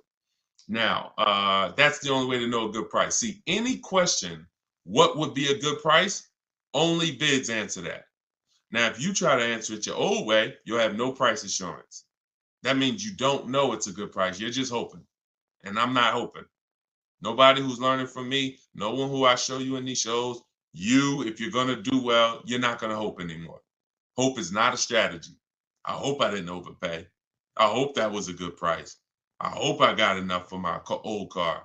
I hope I got a good interest rate. You understand? That's actually a little buyer's remorse. And we eliminate that. And the way we eliminate it is through bids. So should you get the warranty? Let's talk about that. So here's an extended warranty question. Uncle Hack from TikTok is asking, should he get the extended warranty on this vehicle? So here's what it comes down to. How expensive, how likely is it that things will go wrong with the car? And how expensive are they when they go wrong? Because all an extended warranty is an insurance product. It's an insurance product, which means you could pay $2,000 and not use it. Just like auto insurance, right? We pay for it every month. Sometimes, most times, if God bless us, we don't use it. There's no accident. There's no reason for us to use it. So with an extended warranty, you're trying to measure your risk and say, okay, what's the likelihood of me using this? And I got to use it enough to get all my money back and more. So if the warranty costs me $2,000, I don't want to just get $2,000 in value back, because if that's the case, I could have just, not paid for the warranty. So does the car have a high repair cost? You want to go to Google and type in Subaru Outback, the vehicle you got, repair costs. This is something that we do when we're considering extended warranties. This is step 6 of my process. Sounds like you already got your car. You've already locked up your deal. So this will fall under the paperwork and protection phase. My book is 7 steps. Step 6 is paperwork and protection right before delivery. These are the things we're trying to see. Do they make sense for us to get based on our situation? So with the car, if you see that Subaru you're getting has a high likelihood of repairs and a high expensive repair cost, then you may want to go ahead and get the extended warranty. Now, if you see that the repair cost on that is low, and you could just again type in repair, and also I hope you try to type in longevity. But longevity is something that's above and beyond repair costs, because longevity is when we're looking 100,000 miles, 150,000 miles. What are people saying about these cars? So the repair costs are more over the next 3, 4, 5 years. What is it going to look like? So if you see that this vehicle has higher than normal repair costs, then you may want to go ahead and get the warranty. But if not, then you may want to just keep that $2,000 or whatever you would spend. Whatever you would spend. So, that's all about a Mercedes. When people were buying Mercedes from me, I told them buy as much warranty as you could afford, because I knew it's good money. If you spend $4,000 on a Mercedes warranty and it covers you for 3, 4 years, good money spent. Because when something breaks on a Mercedes, on a Range Rover, on a BMW, on a Cadillac, sometimes it's thousands to fix. So one repair on that vehicle could cover the cost of the warranty. But there are other vehicles on the other side of the spectrum, Honda, Toyota, Lexus. There are plenty of vehicles on the other side. Mazda does well. So you want to see where your vehicle is, where your specific vehicle is, and that's how we're assessing our risk. Everything we're doing with an extended warranty is a risk. It's a risk assessment. There's no hard rules, no hard yes. It's literally just trying to assess your risk and making the best choice you can. Okay, Peter, what's going on? Peter from TikTok. 2022 Pacifica, 51,000 miles. Didn't get the extended warranty. Should I try to move the car, keep it long? 2022, I'm guessing it's not a 2022. Are you saying it's a 2022? Did you type that correctly? I didn't even know Chrysler was still making the Pacificas. Listen, there's a hard rule, y'all. Look, who knows what this is? One word if you've seen this before. One word if you've seen this before, you got a free copy of my book. Who knows what it is when I do this? Let me see who's the first person that's going to say. Hold on. Because I know most of you are first timers. If you're a first timer here, type the number 1. But if you know what this is when I pull this out, one word. Come on, all right. I'm not going to butcher your name. But yes, you got it. Elutrio. Depreciation. So I want you to send me an email. If you're on my email list, I think you are, because you got the notification of the broadcast. Send me an email, and we'll need your email. We'll send you a free copy of my digital book, Cars from Home: 7 Steps to Saving Time, Money, and Avoiding Dealerships. Because you're on point. This is depreciation. Whenever we think about replacing a car, this is how we have to think about it. Am I replacing a car when it's losing or lost its most value? This is what people usually do.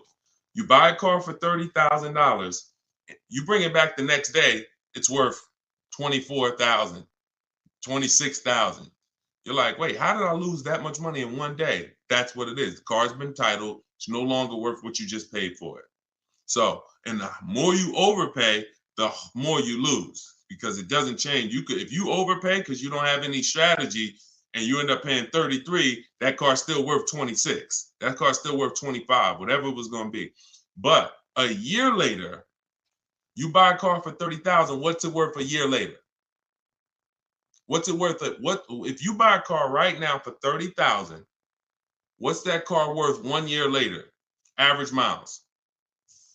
So we're answering Peter's question, because he's asking, should he be replacing his car? And then every one of you who are not keeping your cars 8 years, you need to be thinking like this, because I'm about to show you that you're losing a lot of money by not leasing. Thousands of dollars. Okay. I don't think it's worth 10,000, Ken. You buy a car for 30,000, a year later it's probably worth 22 with average miles, 23 with average miles driven. That's the unseen expense. That's depreciation. Goes down like this. So you lose big percentages of your car's value every year in the form of equity. So whatever your car was worth today, a year from now, if you just recently bought it, you're going to lose a large percentage of the value. This is why when people say, and you might have said it, well, I don't lease because I like to drive as much as I want. I don't want to pay for the miles. Well, first of all, you can lease up to like 30,000 miles a year. Second of all, you pay for the miles whether you drive the car or not when you buy it. Well, let's go deep on this. If you park a car outside your house right now and you leave it there for 1 year, never drive it. You come back a year later, it's not worth what it was, right? Right? Right? Right or right? Okay, I want to make sure you're following this because everyone who hasn't seen this lesson on depreciation, you need to burn this into your brain. It's very simple. It's this a high school kid could understand what we're about to go over. So a car that you bought for 30,000 this year is going to be worth 23,000 next year with average miles, and then it's going to be worth 18,000 the next year, and then it's going to be worth 16,000 the third year, and then it's going to be worth 14,000 the fifth year. It's going to keep going down, but there's going to come a point in time where it's no longer losing that much money. Who has a car outside right now? If you've had it for at least 8 years, tell me how many years you've had it outside right now. Type the number of years, not if you've had it for at least 8 years. Because I want to let Peter know that if he's not keeping his car for at least 8 years, he should be leasing. He should be shopping for great lease deals, not great purchase deals.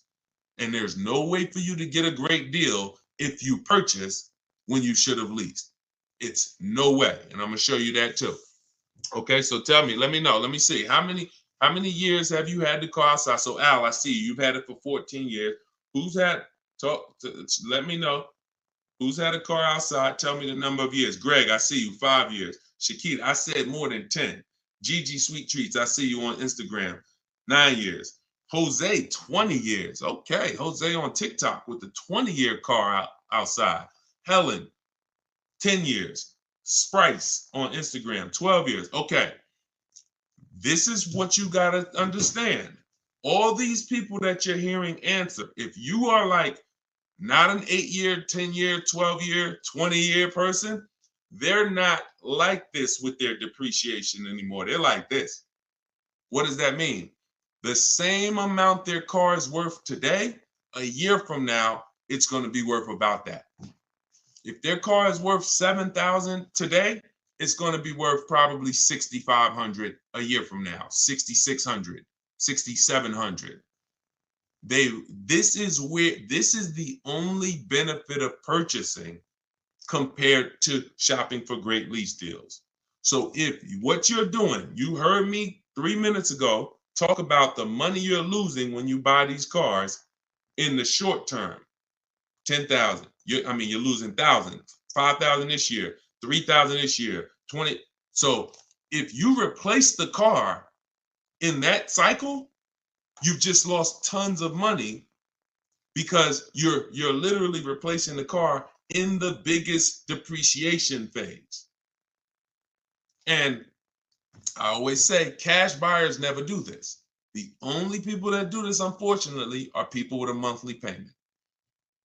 Because what you're doing is you haven't clearly see, what I'm showing you is the value of the asset, the value of the car.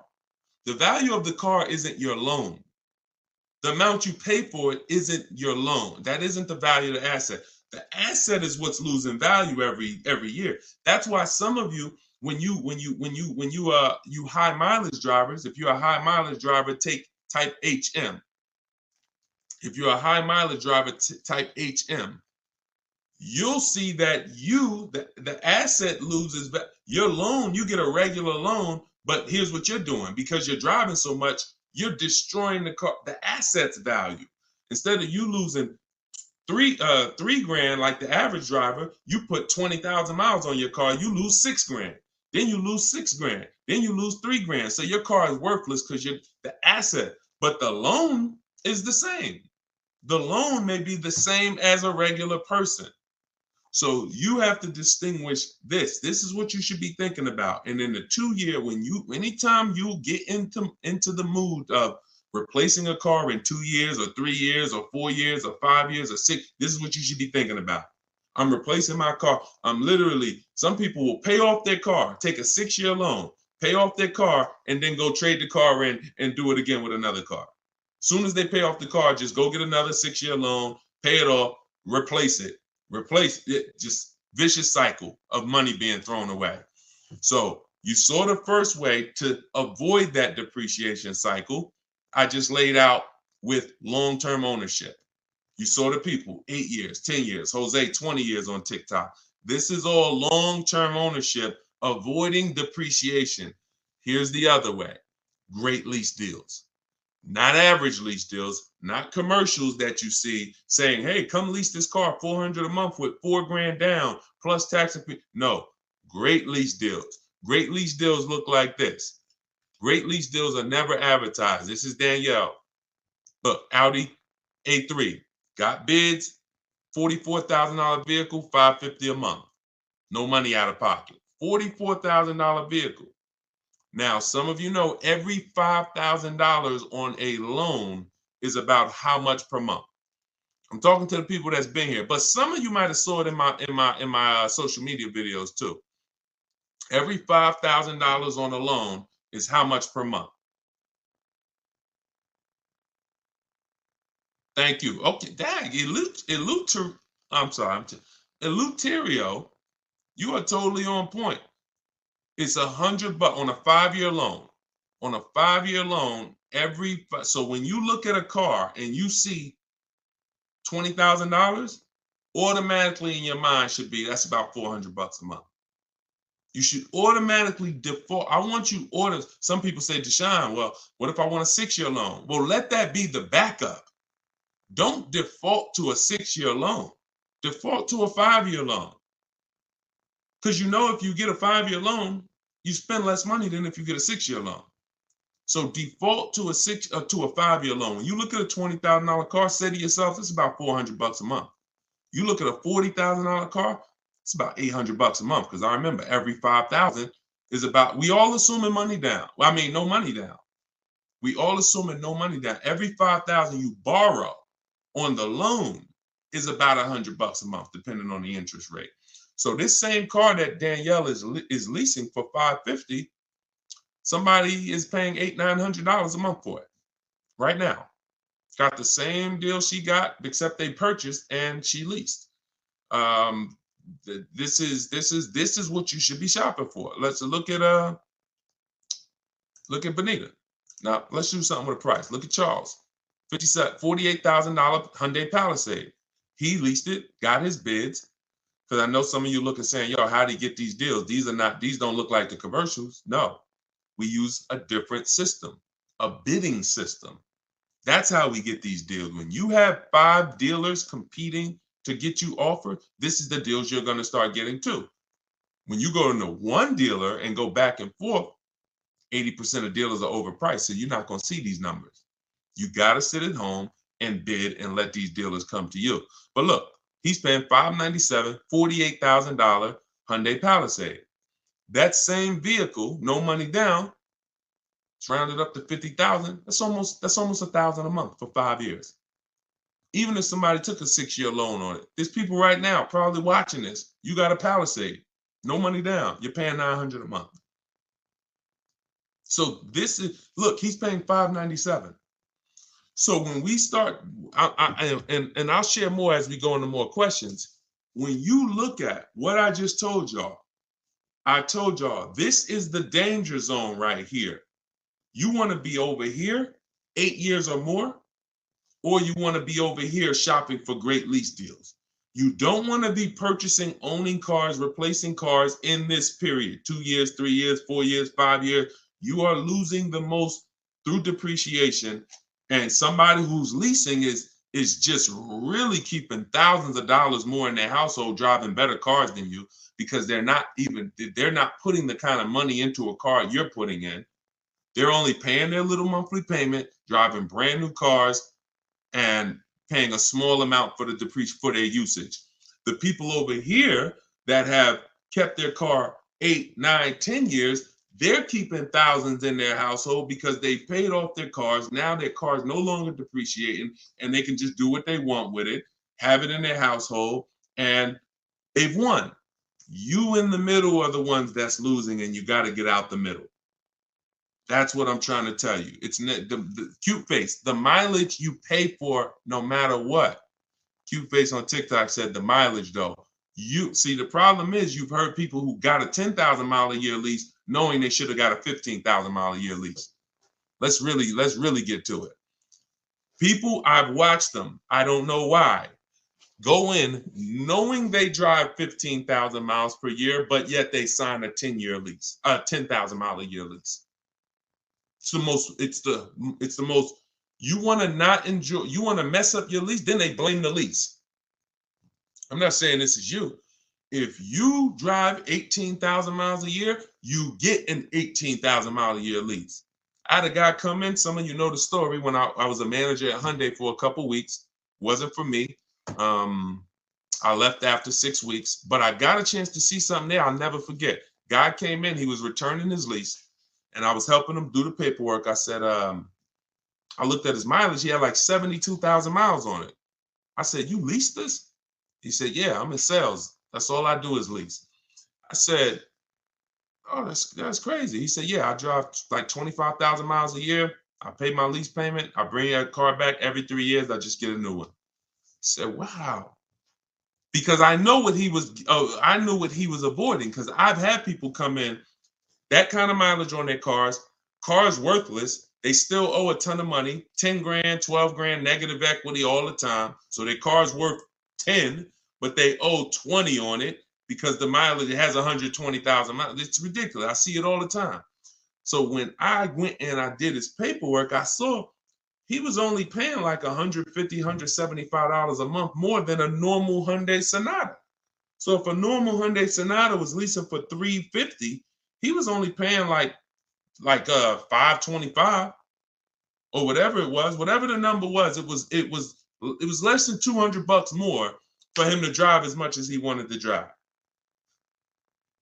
So it makes no sense to literally get buried in negative equity because, I'm going to buy my car. It changed my perspective. That's when I started telling my high mileage clients about high mileage leases, because you pay for that's what you got to understand. You pay for the mileage whether you buy or lease. If you lease, you are trying to make your deal upfront for the usage. If you buy and you drive 25,000 miles a year, look, this is the normal driver. This is the normal driver. This is the high mileage driver's vehicle value. So that car was worth 40, but you put 75,000 miles on it in 3 years. Now the car is worth 20. You killed $20,000 of value in 3 years because you're a high mileage driver. So you pay for it. That's why I call this the unseen expense. Depreciation is the unseen expense. And those who want to win, you need to account for it. You need to base your vehicle purchases off of it.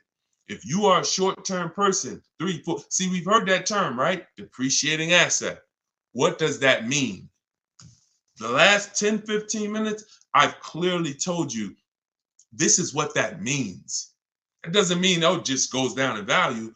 That means if you are buying an asset that goes down in value, whether you use it or not, and the more you use it, the more it goes down in value, then you need to plan your purchase of it accordingly based on how long you're going to keep it. But I'm also telling you that the depreciating asset eventually stops depreciating a lot.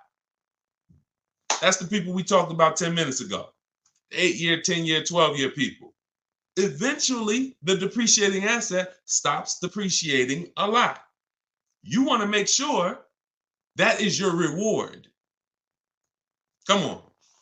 If you get value out of this, type dollar signs, because that's gems. If you understand that my only purpose in buying a depreciating asset is to get to a point where it's not depreciating that much anymore, and that is my reward for paying all that money. That's my reward. I paid all that money to own this car, but it's paid off now. Now, here we go. It's not depreciating that much no more. I can keep it. And hopefully, I'm going to keep this thing so one day it doesn't drive. That is the purpose of a purchase. There's no other benefit. Everything else, if you like Deshone, no way I'm keeping the car 8, 10, 12 years.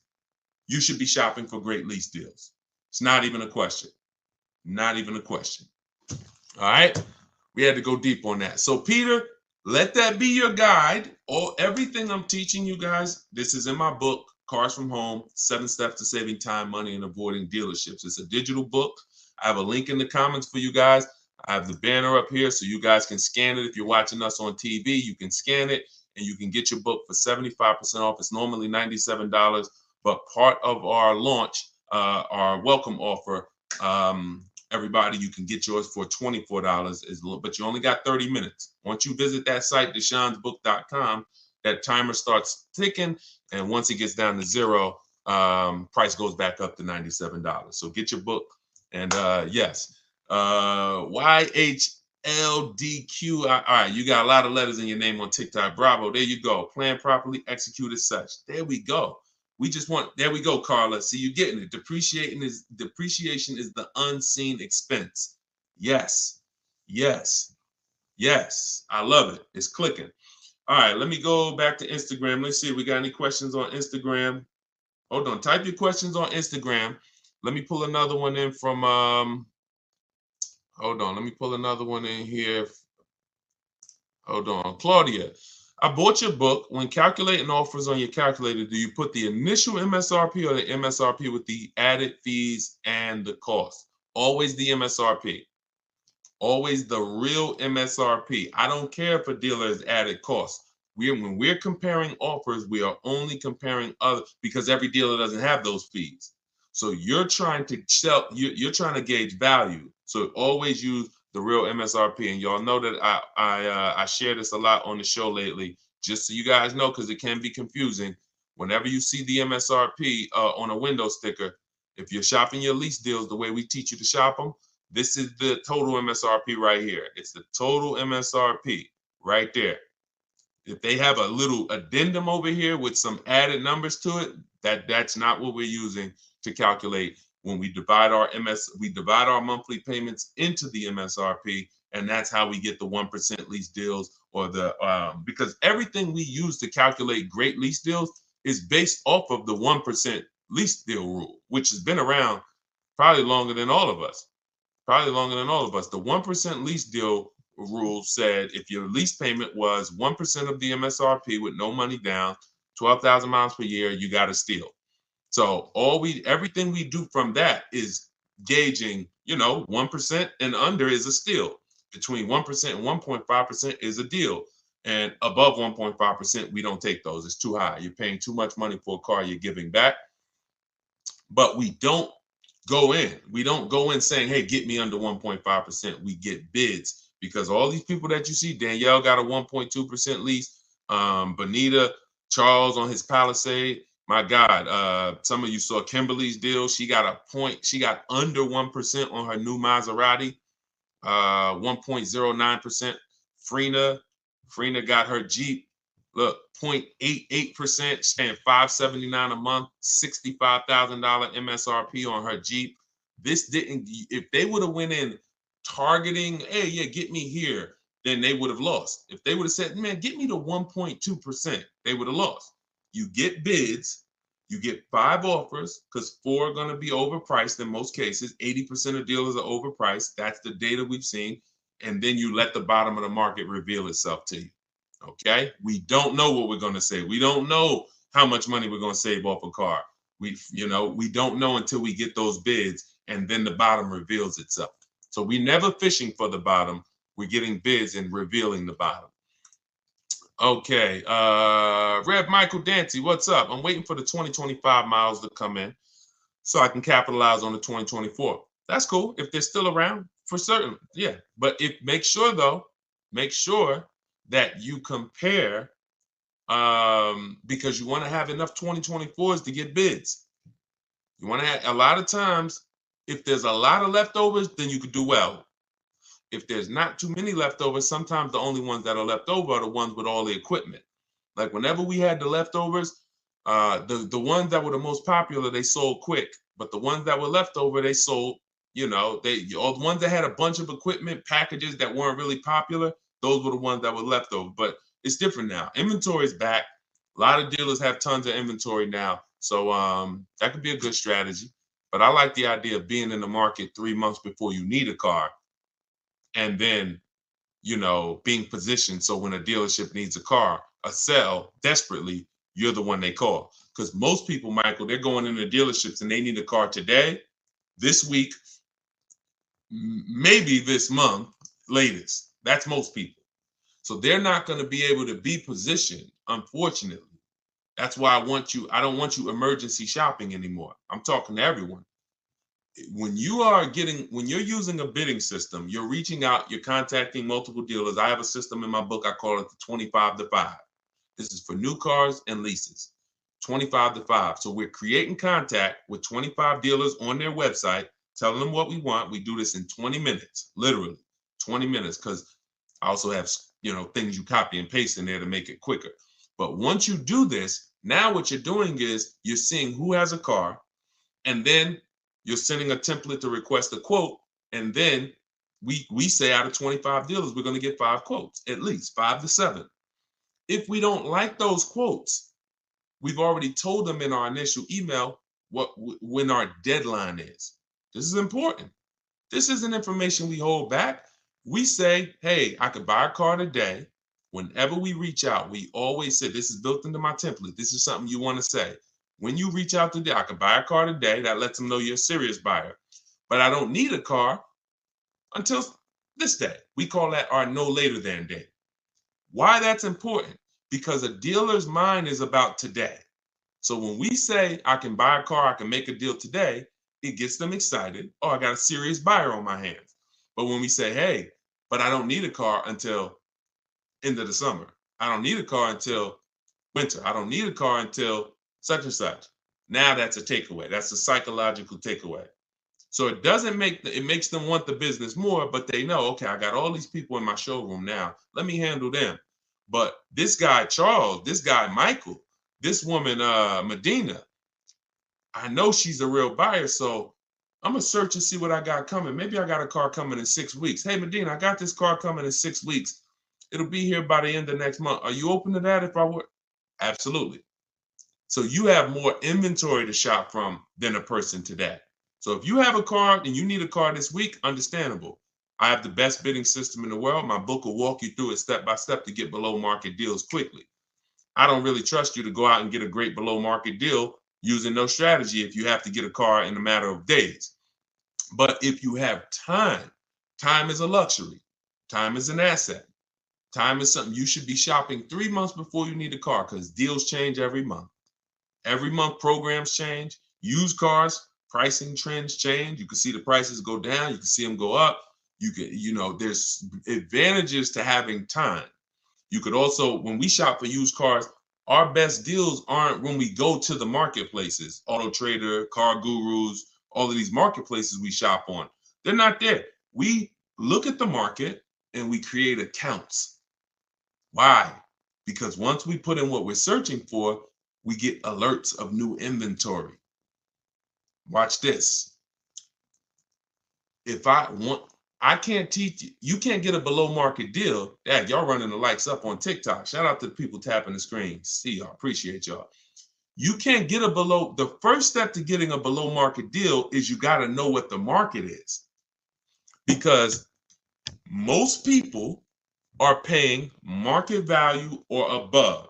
That's a $3,000 to $5,000 price increase. $3,000 to $5,000 from average market value to above market value. That's what most people are paying with no strategy. Because if everyone was getting below market deals, they wouldn't be below market deals. They'd be average deals. So now the people with strategy that I'm teaching you, the stuff that you're learning, you need to see those above market offers so that you know you're paying below market. Okay? So with a used car, I need to see the low side of the used car market on all these marketplaces. I need to have alerts on so that every single car that pops up, soon as it hits the marketplace, I get a notification of it. Because no one else is going to know the market on this car like you will. Once I walk you through this, once you follow these simple steps and not just winging it, you look at the market. We always sort from lowest to highest price. This is what I did with my Infinity truck I bought a little while ago. And I saw what the lowest prices was, and then I turned on the alerts. So I turned on the alerts, but I saw when I got mine, I didn't need to wait for the alerts because I saw a deal so good, I just jumped on it because I saw it literally in 48 hours. I narrowed it down to my top 4, and it was one deal that was so good. So, but it's a multi-step process.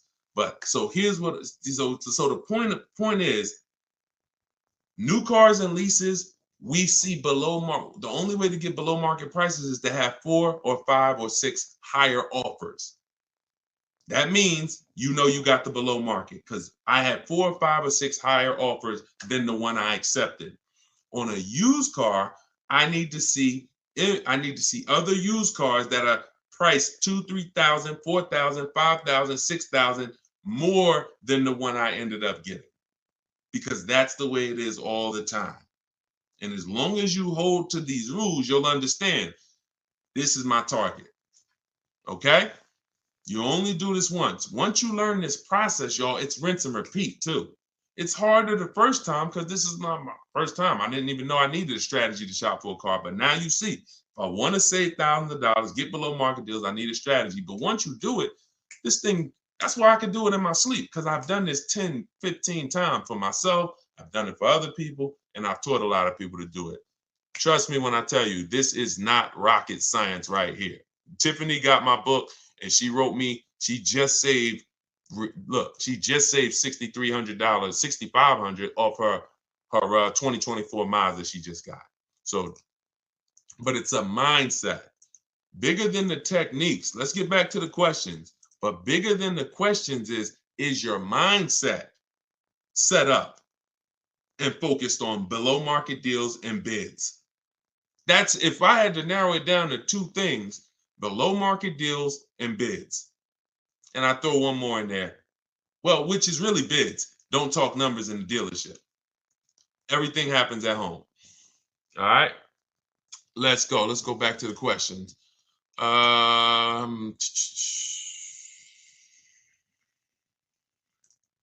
right. Queens Medina says, so it's not a whole lot of Mazda dealerships in the area for competition. Go wider. Go wider. Go on the website, put your zip code in, go wider. Look, you don't think the dealers know that in your area? So if a dealer knows it's only 6 Mazda dealers within a 30-mile radius, you don't think they know that? Not going to get aggressive. They don't expect someone to drive 100 miles to go get their Mazda. Shonda was getting a Volvo a year ago. I remember this young lady. She was in my, and anyone who wants to know more about my actual video program, my coaching program, you can go to my bio after. Sometime you can attend my free masterclass, Everything You're Doing Wrong, Buying, Selling, and Leasing Cars. That's a 1-hour class. We go very deep, but I got slides, leasing versus buying, very deep.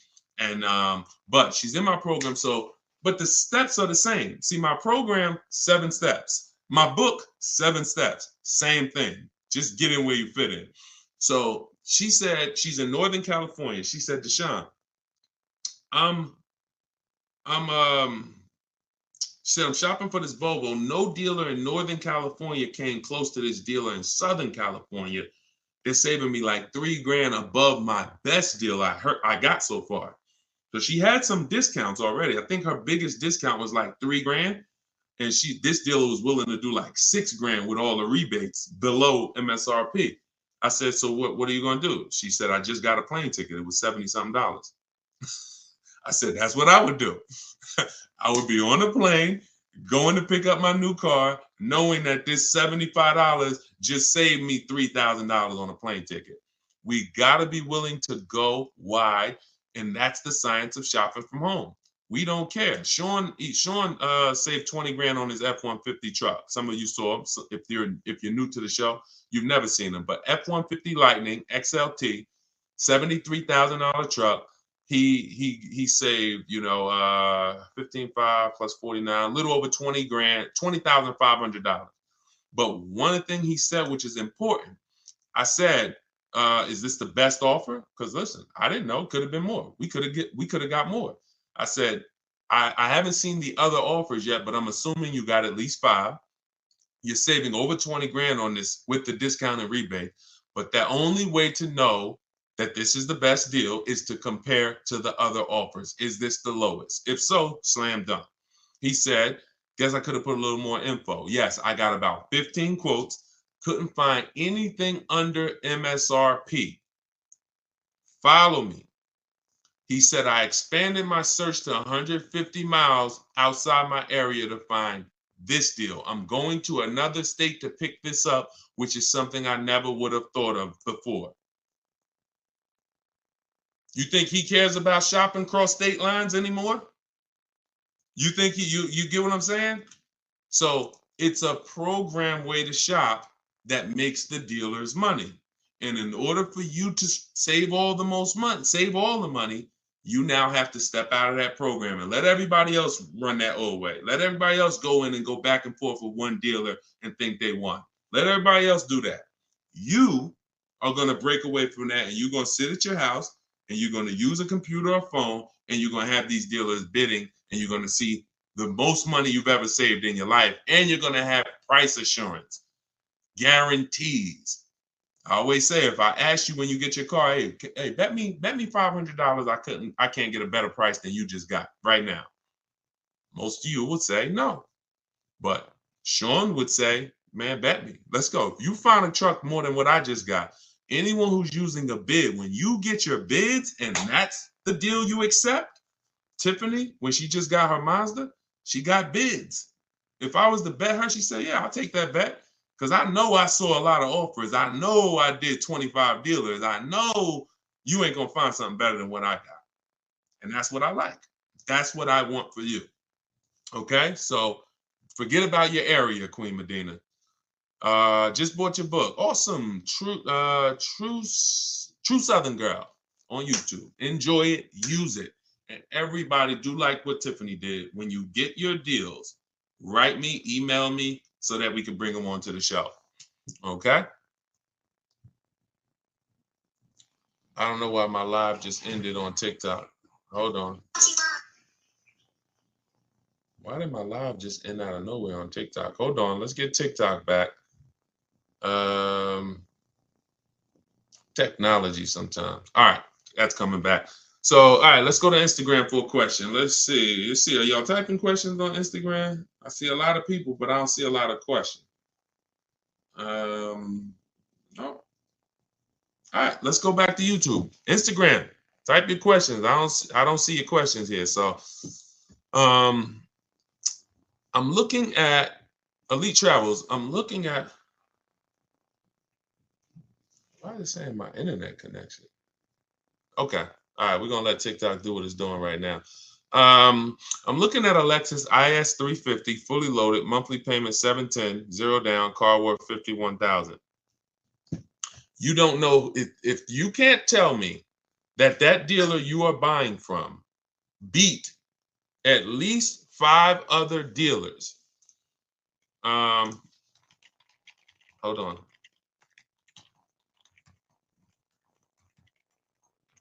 Hold on one second.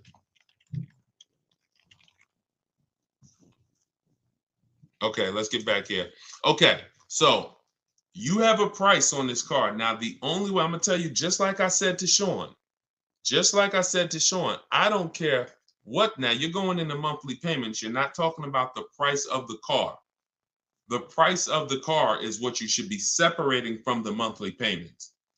Until you know that you have the car, the best dealer, one, beat all their other competition and has agreed to sell you. I don't know what happened, TikTok, so come on back in. We got blocked out for a second. That's all that matters. You're putting the cart way before the horse, and you're mixing 2 transactions. You're giving the dealer your loan and you're looking at the car. If you didn't bid these 2 things out, there's no way for you to get a good deal. There's no way for you to get a good deal. because you will never have price assurance. You'll have buyer remorse. You're wondering, did I get a good interest rate? Did I get a good price? So the first thing you have to do is get 5 offers on this Lexus. Forget about the monthly payment. I'm looking for a Lexus IS 350 fully loaded.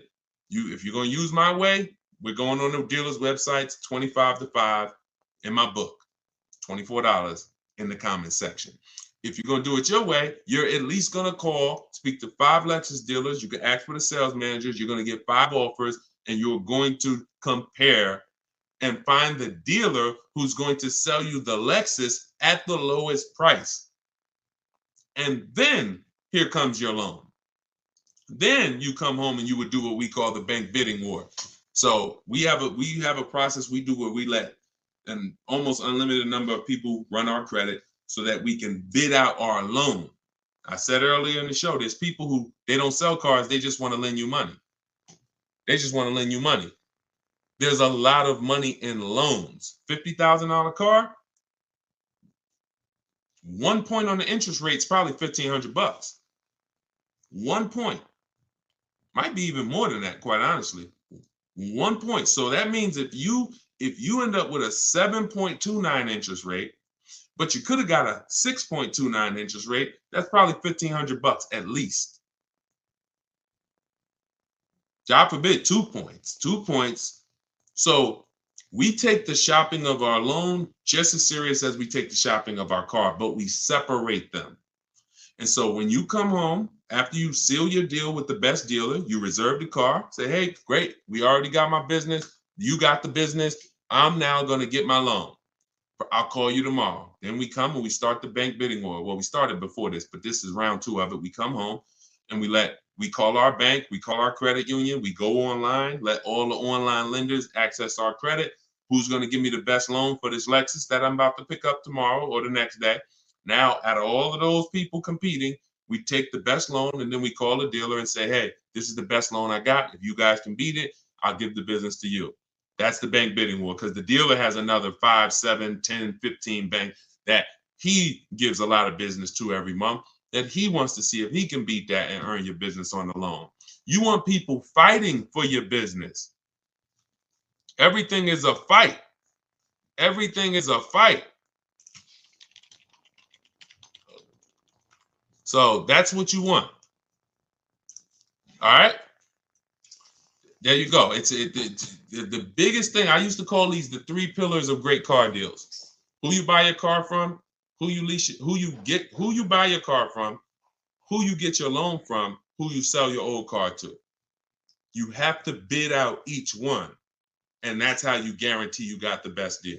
You can't give the dealer all 3 of these and you just work this out for me. No, it's too much money in each of those transactions. And once you do this, you'll see it's easy. Nothing I'm telling you is hard. All right? Nothing that I'm telling you is hard. All right? Vince, I see you. Wait, did we get any questions on Instagram yet? Okay, hold on. Let me see. Because I said I'd go to Instagram next, and then I got you. Looking to purchase a mobile grooming van. Can these steps be used for that? Certainly.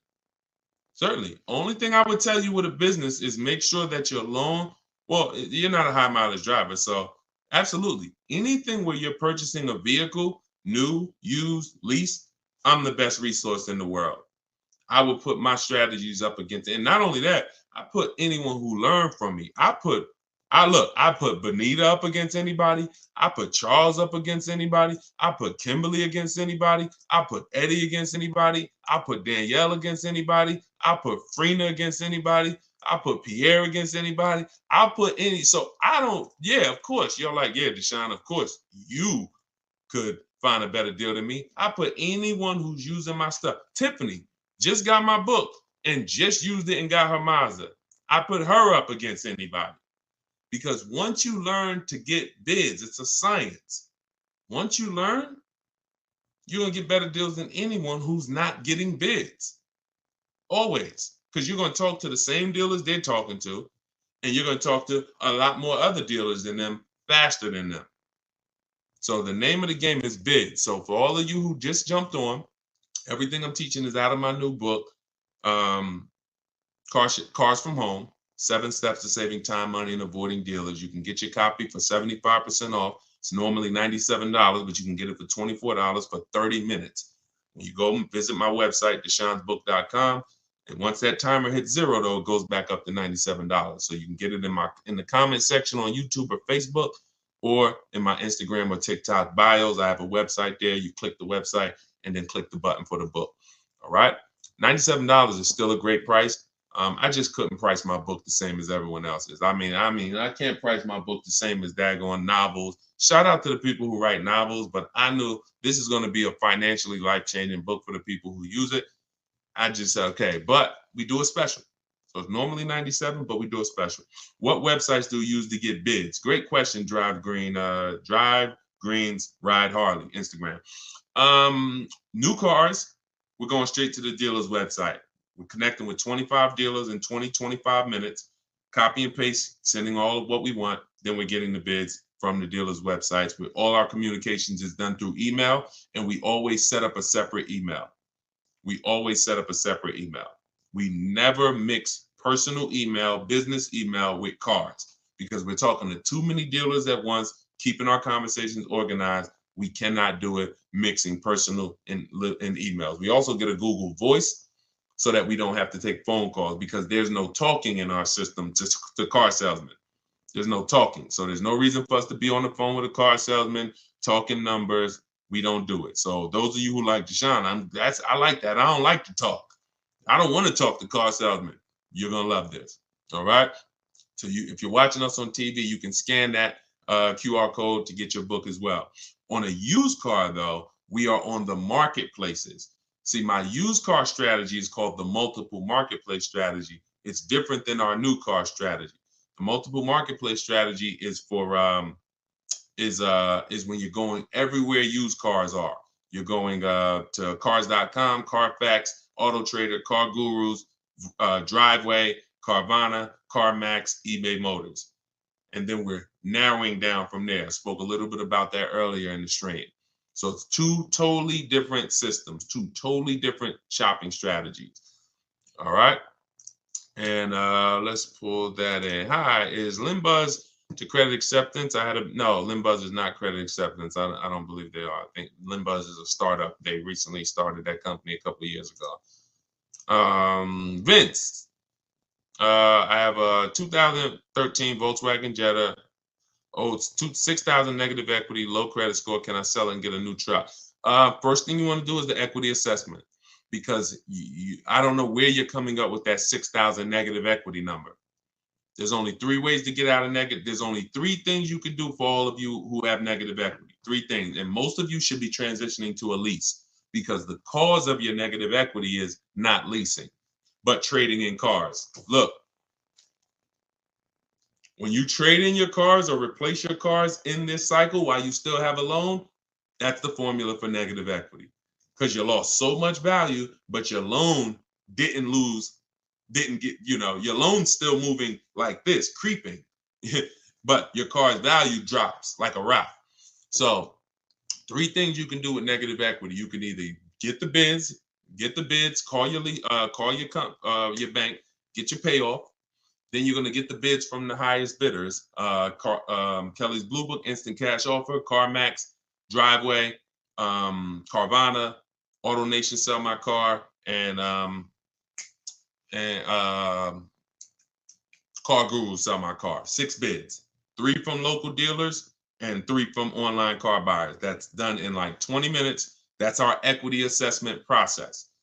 See, we're bidding out to see the most money someone will pay for our car. We're not going to a website, putting in 3 things and, oh, your car's worth $30,000. That means 0. It's trash. We are going through these 5-minute appraisals, telling them about our car, and then getting offers. Then we see where our negative equity is. Now, whatever your negative equity there is, that's the smallest amount you're going to have. I would pay the difference. If I had the cash, that is what I would be doing, paying the difference. Because when you can't pay the difference, you must now trade. This is the only time we trade. The only time we trade a car is when we have negative equity. because we need the dealer who we buy the car from to wrap our negative equity into our new deal. So that's the only time. So if we can't pay the difference after we do the equity assessment, now we're going to now look for our new car. Let's put our old car on hold. I saw my equity, negative equity. I can't pay the difference. Now I'm going to move in to shopping for my replacement car. Once you get your bids, now you look up and you say, okay, this is the dealer that's going to sell me the new car for the lowest price.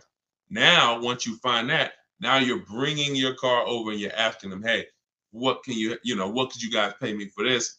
I'm going to add this car to the deal, or have them look at the car, because now don't expect them. You're going to have a higher amount of negative equity because they're not going to be able to beat the highest offer. If CarMax was the highest offer, they were paying you 20 grand. The dealer who wins your business is not going to pay you 20 grand. It's not worth that to them. They might give you 17. They might give you 18. So don't say, oh, well, CarMax was going to give me this. That's why I told you step one is to pay the difference, because those are the highest offers we're going to get. Then if you can't, you bring your car over. But if you have too much negative equity, you're going to have to, you can't do that deal. You can't slap 10 grand of negative equity on a $30,000 car. The bank won't approve it. It's something called loan to value ratios. So when the bank sees, okay, this car is worth 30,000, they're buying, but they're asking us to lend them 40,000. Why? We're not going to do that. You can have a 900 credit score. That's why I call negative equity the bad credit for people with good credit. Because too much negative equity, you'll leave with no car. The bank can't do it unless you put money down. These are also the only scenarios where you must put money down. You can't do a no money down deal, because they're telling you the bank won't approve all of that. So in order for you to get this approval, you got to come up with like 3 grand because you have too much negative equity. But you still need to bid out who you're getting the car from, because if you bid out, now pay attention here, very important. When you get bids on who you're getting the car from, you never know if that car has rebates on it. You never know if you're going to get how much of a below market deal you're going to get. And the more below market deals you get, the more room you have to bring negative equity over. See, if someone's buying a $40,000 car, but they got it for 35, let's use Tiffany, for example. Let's use Tiffany. This is a perfect example, and I've never done this before, but I'm glad. So Tiffany bought a $44,000 vehicle. She got it for 65.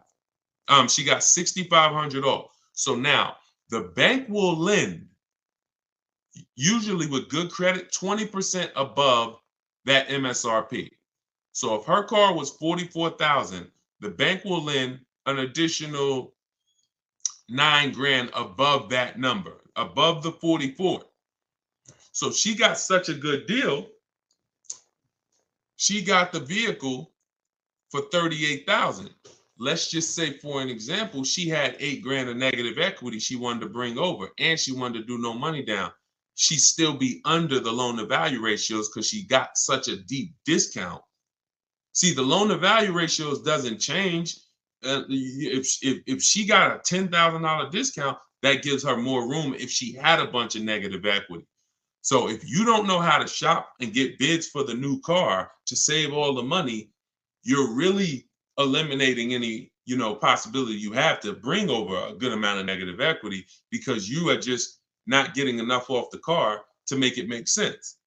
So that's why even when you have negative equity, if you can't pay the difference between the car and the online bidders, you still want to take the second part, which is getting bids for whoever's going to sell you the car seriously, because if you don't get a good discount and you try to slap all that negative equity over, they're not going to allow it. And then you're stuck. Or you're not stuck, you just need to stay in that car and pay down the balance more. So those are the solutions for negative equity.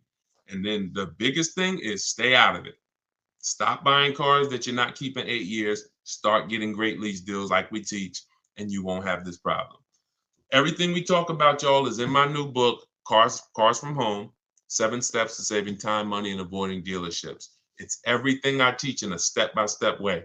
Lease deals, selling cars, selling leases, getting new cars, getting used cars, bad credit, high mileage drivers, all in there broken down into 7 steps for different types of people. So it's normally $97, but I'm gonna post the link in the comments for you guys on Facebook. All right, and YouTube, there's the comment for you. And if you're on Instagram or if you're on TikTok, it's in my bio. You click that link. As long as that timer didn't hit 0 yet, you got your 75% off. You can get yours for $24. And this is what we do all day long. Insider strategies, get through as many as we can. We've been on for about 1 hour and 15 minutes, so we'll wrap for today. When you see the rebroadcast, make sure you tell your friends about it. We rebroadcast these shows all day long, so even if they couldn't join us live, they can get value from the rebroadcast, all right? I'll see y'all in the next stream. Shout out to y'all. Have a great evening. God bless you.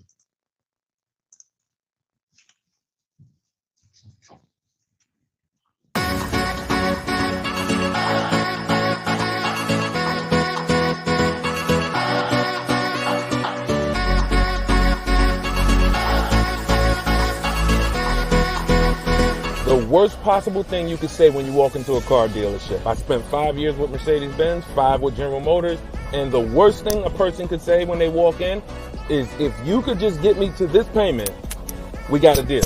So your loan's probably still like 19, which means you got to pay to get out. You're upside down. It's called negative equity.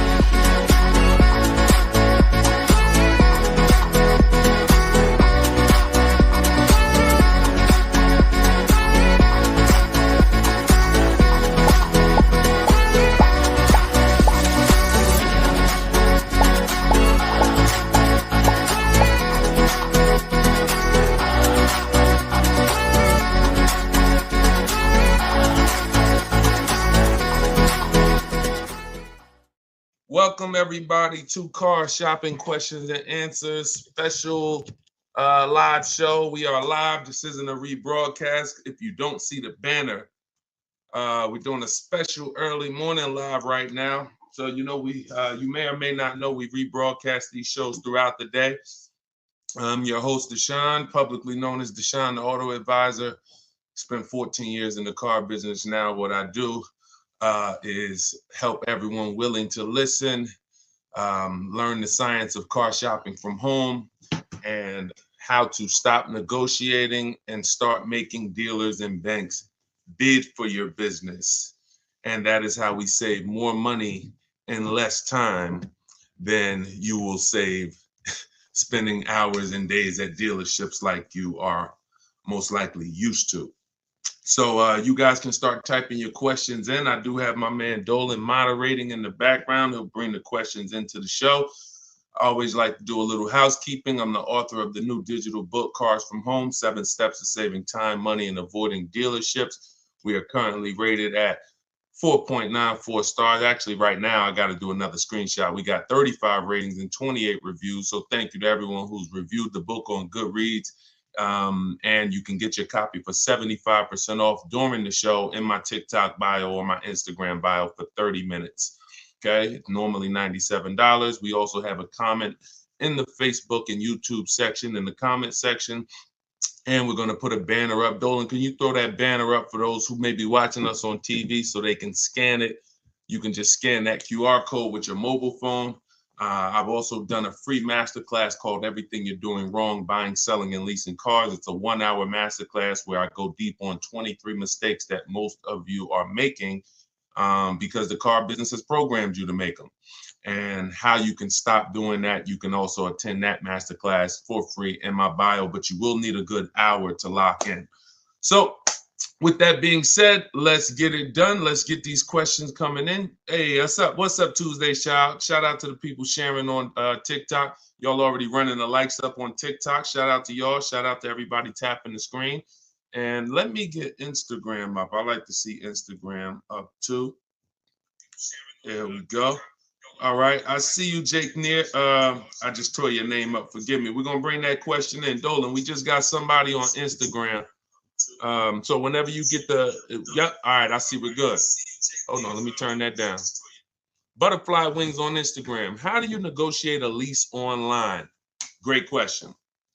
So you want to figure out what you want first. Go test drive it. I always say with a lease, you want 3 options. Because using what I'm about to tell you, you're going to get great prices. You'll get below market prices, but it doesn't mean the lease program's good. The only way the lease program's good is if all of the offers you get, if the best one comes at least below 1.5. Now, depending on what car you're looking at, the best offer you get might come at 1.3, might come at 1.1, might come under 1%, but you must get at least 5 offers because 80% of dealers are overpriced. So you're going to figure out what you want. Then you're going to go to the dealer's websites. I mean, if you're going to do it my way is using the dealer's websites, because I don't like to use any third-party sites where they're selling our information. So we're going to go direct to the dealer's websites. Then we're going to tell them what we want online. And then we're going to have conversations by email. But you must set up a separate email. If you try to do this with your personal email or your work email, it's not going to work, because you're going to have too many dealers emailing you. So you want a separate email. This is all in my book. I'm telling you what I call my 25-to-5 system. We reach out to 25 dealers online, and we're going to get 5 quotes from those 25. One of those quotes is going to beat everybody else. So it's a numbers game. So reaching out to dealers online, telling them what you want, having the conversations. Now, if you're not going to get my book, which is $24 in the comment section or in my bio, as long as you get there with this 75% off, then you might do it manually. You might call and get these offers. You might call, ask for a manager. I don't talk to salespeople. So anything I'm ever teaching you to do is going to be to avoid salespeople. That's why we're avoiding dealerships altogether, but especially salespeople, because you don't know who you're going to get. You don't know if you're going to get, you just don't know who you're going to get. And 80% of salespeople should not be in the car business. So that's why we're never going to talk to salespeople to try to get our offers. We're either going to deal with managers, or you're going to do it my way, which you're not even talking. You're using my scripts, because I wrote the templates that you use. You fill in what you want, send it out to the dealers. Then when they come back, you got to expect this, y'all. You got to expect that dealers 80% are not going to make it easy. They're going to try to have a conversation with you, even by email, to get you on their terms, to get you on the phone, to get you to, hey, can I get your address? Hey, can we have a quick conversation? Hey, when can you come in? That's why I wrote scripts for everything you copy and paste to them. Like when they say, yo, can I get you on the phone? Hey, I'm going to be handling all my purchase online, and then you ask a question, because there's phases to what we're doing when we're communicating online. There's phases. First thing we're trying to do is see who has a car. There's no point in us talking to a dealer that doesn't even have a car we're interested in. That's why the first thing we're doing when we contact them is letting them know, this is what I'm looking for. These are my options. I'll do a blue, gray, or silver one. These are the packages I'm looking for. That's the first thing. We're letting them know what we're looking for. We're letting them know our deadlines. So if you don't have a car, we're not even talking and moving to the next step. So the first conversation, the first set of scripts that I wrote is to verify who even has a car. Then once we verify who has a car, let's say we connect with 25 dealers online like we do, then you're going to come down and say, all right, and this is the only bad part I'm telling you about calling around. Because if you talk to managers, you don't know who has a car. So that's the first thing. Before you request a quote, get a price, you must verify, do these people even have a car that matches something that I would consider? So once you verify that, now it's time to request the offer. And our goal is to get at least 5 offers, 5 to 7, because 80% of dealers are going to be overpriced. And you need to reveal that to yourself. When you start seeing these offers, how am I looking at the same car? One person is $20,000, another person $23,000, another person $25,000. That's the way it works. Tuesday shout, this information is priceless. I appreciate you. That's what we do. And we only do it for the people who are locked in. A couple of you are locked in, and that's who you are, who I'm here for. So that's what you want.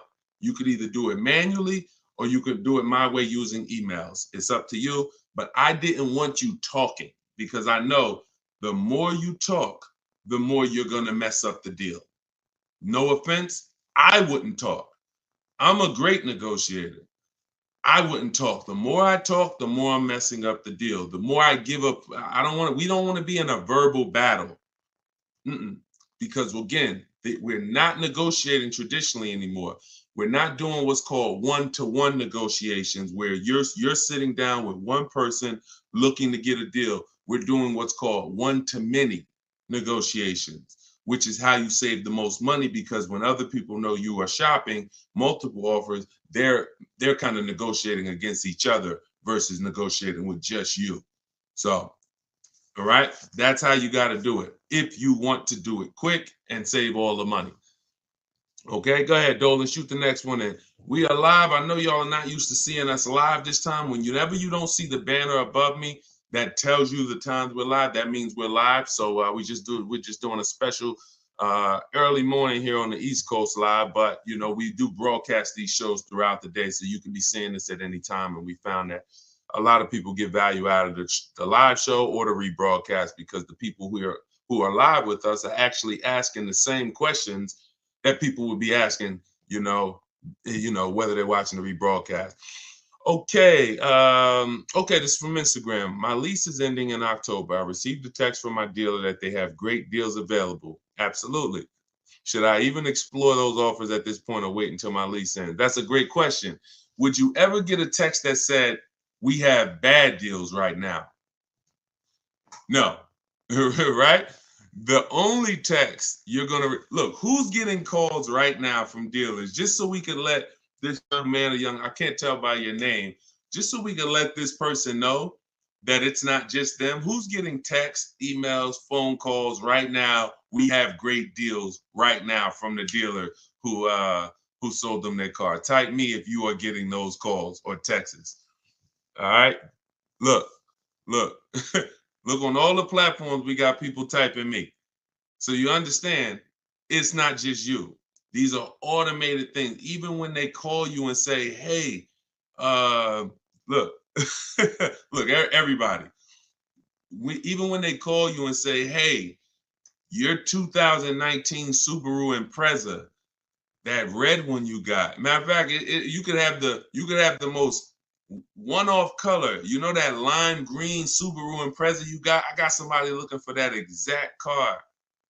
This is all automated stuff. This is all templates. That's the reason why we use templates. That's the reason why I want you to use templates. The templates in my book. You know, because this is copy and paste. Hey, Jim, the deals are great right now. Hey, Jane, we could get you out of your lease early. You know, if we could just have a short conversation. So before you even think about anything, I need you to never fall for that. Never think this is an isolated thing for me. This is a template that goes out to thousands of people, and my name and information is filled in, even when you get letters to your house. So now we don't want to emotionally react to anything when it comes to car dealer marketing, because it works very well. It works on the public very well. That's why the showrooms are packed at the end of the month, at the end of the year. That's why it's marketing. It has nothing to do with getting great deals. Now, what you should be doing is controlling your deal. First thing you're going to do is decide whether you're leasing or buying again. If you're not buying your car to keep it 8 years to beat depreciation, then you should not be buying. You should be leasing. So if you're already in a lease and things haven't changed, like me and my wife, we went from leasing. We leased our last five cars. And then, you know, I noticed my wife kept getting the same color vehicle. I said, look, do you really want a new vehicle every couple of years? She said, I could keep a vehicle 8 years. So we ended up buying something. So once we decide we're long-term, we're going to beat depreciation, that's the purchase route. Now, if we're not, we're leasing. So once we are shopping for, once we decide that's step one in my process. See, I want you guys to get familiar with shopping with a process versus just winging it. Step one is leasing versus buying, because if that's the foundation of your car deals, if you structure your deal incorrectly and you purchase but you should have leased, there's no way for you to get a great deal. You're going to overspend by thousands of dollars. Doesn't matter. Okay? Doesn't matter. So now, once we move past that, we need to do an equity assessment. We need to see, can I get out of this lease early, or am I going to wait until the end? That's the simple answer you're looking for. Now, there's 3 types of equity assessments. There's equity assessments for people who have leases that they need to see if there's any money in them. There's equity assessments for people who have vehicles they own or finance.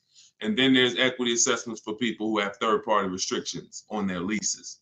There's 3 different routes depending on, you know, what situation you're in, but it doesn't change the fact you're getting bids for the vehicle you have.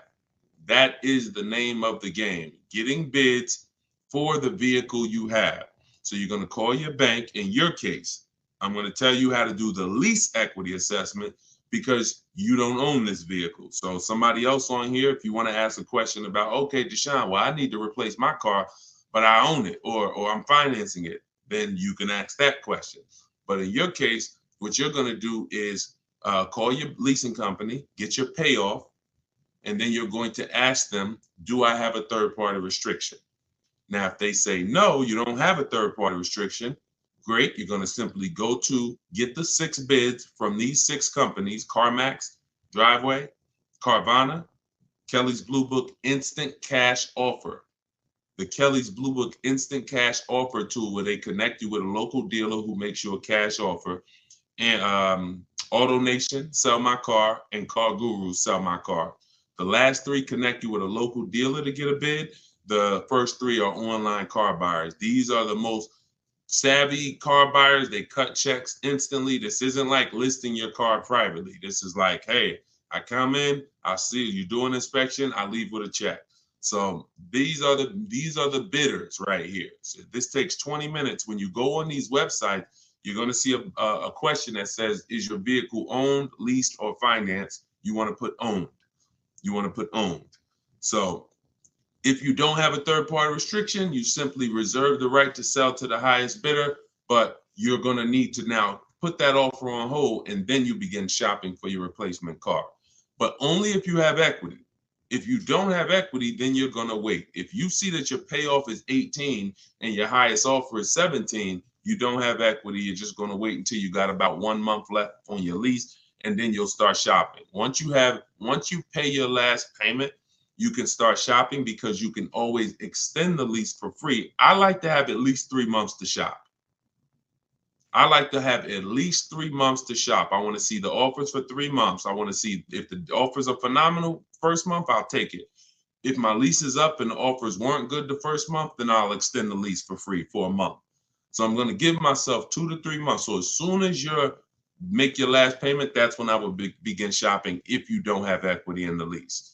Now, if you have a third-party restriction, you're going to follow that same process I just told you, except you're going to end up selling to a used car manager at a dealership that makes the same brand as you. Give you an example. If you have a third-party restriction on a BMW, you can only sell to a BMW dealer. You can't. And some people buy the car and resell it. I don't like doing that because you pay taxes and fees when you do that. I simply like to get bids from at least 3 BMW dealers, and I'll sell to them. So that's how we do it. That's the first step. There's nothing else to think. Many people think, oh, well, what about the next car, the replacement car? Until you do your equity assessment, there's nothing else to think about. And I don't want you thinking about multiple steps when you haven't done the most important step for you right now, which is the equity assessment. After that, you can move. So my book is 7 steps. You got to do 1 step at a time because it's not a thing you read. We don't do the whole process. We do it one by one.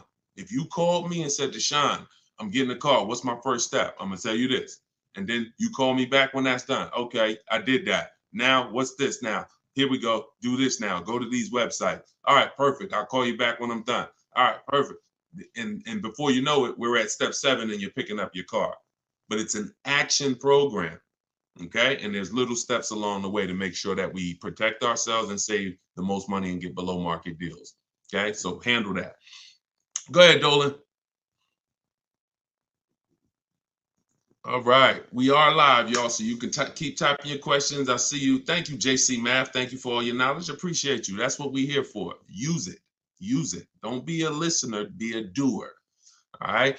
TikTok, does down payment really matter? It doesn't, Tyrant.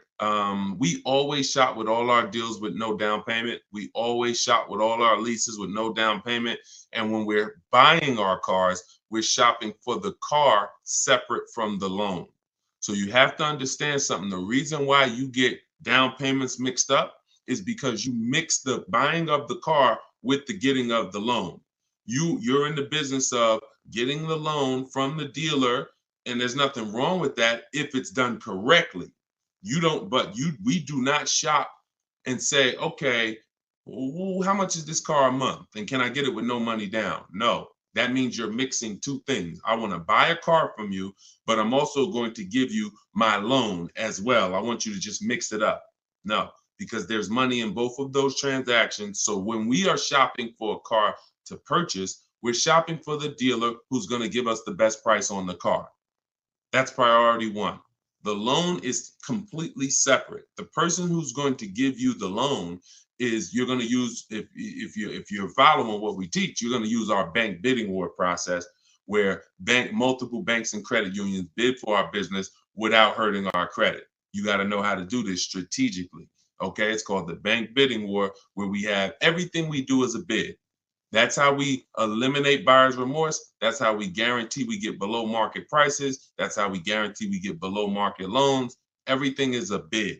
So when you are looking for your car, you're looking for the car. If you're looking at a Nissan Altima, you're looking for the Nissan dealer that's going to sell you the car at the lowest price. And you're going to need 5 offers to do that. So once you find the Nissan dealer that's going to sell you the car for the lowest price and beat all their competitors, this is now when we come home and we get our loans in order. This is when we come home and we say, okay, boom. All right, I'm going to have my bank, my credit union, some online banks, go online, banks and lenders who, do car loans online. I'm going to have all of these people start bidding on my business, because now I have a car that I'm looking to go pick up in the next 24, 48 hours. And then after we get that round done, we're going to call and see if the dealer can beat it. That's the bank bidding war. You have 10, 15 people bidding for your business in a 24, 48-hour period. And when you end up getting your car, it only affects your credit like one hard inquiry, even though you had 15 of them. So all the inquiries will show, but the weight on our credit score will show as one hard inquiry, because it's called proper rate shopping. So that's how we make sure we get the best loan, and that's how we make sure we get the best price on the car. If you've been mixing these two, it's no way for you to guarantee your best deal. There's no way for you to save all the money mixing the loan with the deal and with the car you buy. And then some of you even mix the trade in and say, okay, I'm going to give you my old car, and I'm going to buy a car from you, and I'm going to get a loan from you, and I'm not going to get bids on any of these transactions. Impossible not to overpay doing that. Sorry, I hate to be the bearer of bad news, but that's how I have to deliver it for you to understand. Come out of that cloud. Come out of that cloud shopping that way. Okay? But down payments doesn't matter. Only people that can't do no money down deals are people that have way too much negative equity and they don't have any money. If you are trying to bring a lot of negative equity over the deal, the bank's not going to approve it, because they only are going to lend a certain amount above the price of the vehicle. But here's what's very important. And no, we're not going to talk about the negative equity right now. We'll let that be a question in and of itself. But the only people who can't do no money down deals are people with large amounts of negative equity. It becomes more difficult for you to do those deals. All right. Go ahead, Dolan. Great question. Okay. Jay Golden Gate from Instagram. Is this all in your book? Everything that I'm teaching is in my book. Every answer to every question that I'm giving on every live stream is out of my book, Cars from Home. 7 Steps to Saving Time, Money, and Avoiding Dealerships. I even try to let you know what step I'm teaching from, because I want you to get familiar with the steps. Step 1 is the most important question. How many years you keep in the car? That's the 8-year rule, leasing versus buy question, because that's the foundation of your car transaction. I could help you save all the money possible. You can get big discounts on the car, but if you purchase the car, but you should have leased it, you're going to overspend by thousands of dollars. So that's why that's the first step, most important question. Second step is equity assessment. Third step, we structure our deals. We need to know, and this isn't budgeting. This is literally structuring our deal and knowing on a lease, what would a good deal be? On a purchase, what are my offers going to be? What am I looking for purchase price wise to be below my budget? That's deal structure. Then we're moving to shopping, not buying. This is where we choose our car, do a little research, 5-10 minute research to make sure the car we're looking at is not a problem car, doesn't have bad reliability ratings, doesn't have bad longevity ratings, doesn't have bad initial quality rating. These are quick steps. And then we test drive if we're looking at a new car or a lease. We test drive it in that step. Then we move to multiple offers. Step 5, where we're in the market, getting bids, getting offers, actually able to take a deal across the finish line if it presents itself to us. Step 6 is paperwork and protection, which means, all right, we got our deal now. Now let's finalize our loan. Let's go over some paperwork. Do we need extended warranty, tire and wheel? And then step 7 is delivery. Everything I teach comes out of one of those 7 steps. And yes, that's all in my book. And you can get your copy at deshonsbook.com for 75% off for 30 minutes. Or you can go to my Instagram bio or TikTok bio, click that link there, and then click the button that says get the book for 75% off. You won't pay the $97. But yes, good question. Go ahead, Dolan. Will older Toyota Camrys 2023, 2024 be cheaper or have more incentives due to the redesign of the 2025 Camry coming out? That's a good question. You never know. It depends on if they have a lot left over. So what I always say to anybody who's thinking you want to get a pre-owned car, but you only want to get it like 1 or 2 years old, you got to be careful doing that. Depending on the car, I'm going to tell you why. I've had people who wanted to get a new one, I mean, a 1 or 2 year old one, but I say first of all, you're not going to have enough inventory to properly gauge what below market is on those vehicles. Because the only way dealers get pre-owned cars is somebody trades it in or somebody returns it off lease. So if or they buy it from an auction, which means somebody had to replace it. Somebody had to get rid of it. So you don't typically see people replace their cars in 1 or 2 years. So that's why you don't see a lot of 1 or 2 year old vehicles. So what I always say is you need to be running the prices on the brand new ones.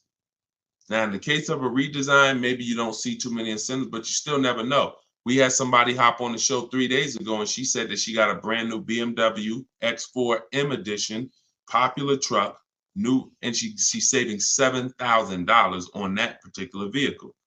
So you just never know. But there are vehicles out here where you can save thousands off a brand new one. So give you an example. Somebody, Frena, she leased her Jeep. She probably got 10 grand off the price. Okay. And some of you know, if you've been on the stream before, that I regularly share people that get, on certain cars, you get 20. I mean, Maserati, Kimberly's Maserati, she got 20 grand off. Sean, he got 20 grand off on his F-150 Lightning. So you don't know what you're going to get until you get into the market and see what the demand is for that vehicle, and see what the rebates are. You don't know until you get all those offers. None of those people knew they were going to save 20 grand. No one knew they were going to save 10 grand, 7 grand. They only get in and then they get the offers and they see this is their best deal. So if I end up being able to save 7 grand off a new one, then what should I pay for a 1 year old one? That's the point. If the new market, if I don't have enough inventory to compare the 1 year old ones, because you're not, then I can only compare it to the new market. So if you do it my way, it takes 60 to 90 minutes to get all these offers. Before one trip to the grocery store, sitting down at your computer doing it my way, you'll be able to see what the market is for any vehicle. And when you really get quick, you'll be able to do it in like 45 minutes, copying and pasting. So once you see that, if the new market for the car is 7 grand off, how much should I pay for a 1 year old one? Well, it better be at least 10, maybe 11, because a brand new one is 7 grand off. Now, opposite is true. If I could only get 2 grand off sticker, that's my best offer. Then maybe a 1 year old one I'm looking for 7, 8 grand off sticker, 9 grand. So you got to know what the new market is, because the worst mistake you could make is to get a 1 or 2 year old pre-owned car that has a heavily discounted new car market. that has $5,000 rebates on the new car. Think about Sean. I want to use an extreme case, but even cases that are not this extreme will still make a huge difference. Sean, he saves 20 grand off his F-150 Lightning. What happens if somebody said, now that's a $73,000 vehicle I'm showing on the screen. What happens if somebody says, well, I want a 1-year-old one or a 2-year-old one? Now they think, all right, I'm gonna go and look for one that's probably about 50, 55. Now they go pay 55 for a 2-year-old one. But Sean getting his bids and revealing what the below market prices are on a truck like this, he saves 20 grand. So he pays 53 and the person buying the 2-year-old one pays 55. Do we understand how horrible that would be for the person who got the 2-year-old one? We clear? Type clear before we move on. This is only for recent cars. This is only for 1 or 2-year-old. If you're going 3-year-old, there's typically enough cars for you to compare prices. But those of you, we've had a lot of people over the years that target a 1 or 2-year-old one. I would tell you, shop the new car market, because that's going to give you the parameters you need to know what a deal should be on a 1 or 2-year-old one. All right, there we go. Good question. Let's go, Dolan. Shoot the next one up, brother. Let's put the banner back up for those of you who want your book, 75%. Now, just so you know, once that timer on my website hits 0, the price goes back up to $97. So be aware of that. Get your $24 book if you want. I mean, look, $97 is great. Let's be honest here. We usually keep cars for a while, but we see a lease deal for $189, 0 due. This is trash. This is trash. 36 months only for commuting to work, perfect credit. And I'm gonna tell you what's trash: advertisements. Deals are not advertised. First of all, the 189 is going to be on a specific vehicle, and it's not going to include taxes and fees. I'm under the mindset now, if it's 189, 0 due, 36 months for commuting, okay, 30,000 miles, which is right at what we do. That's 10,000 miles per year. All right, that's great. You can adjust the lease up to 30,000 miles a year if you want, but they only need 10. Do I need to negotiate this? That's always, look.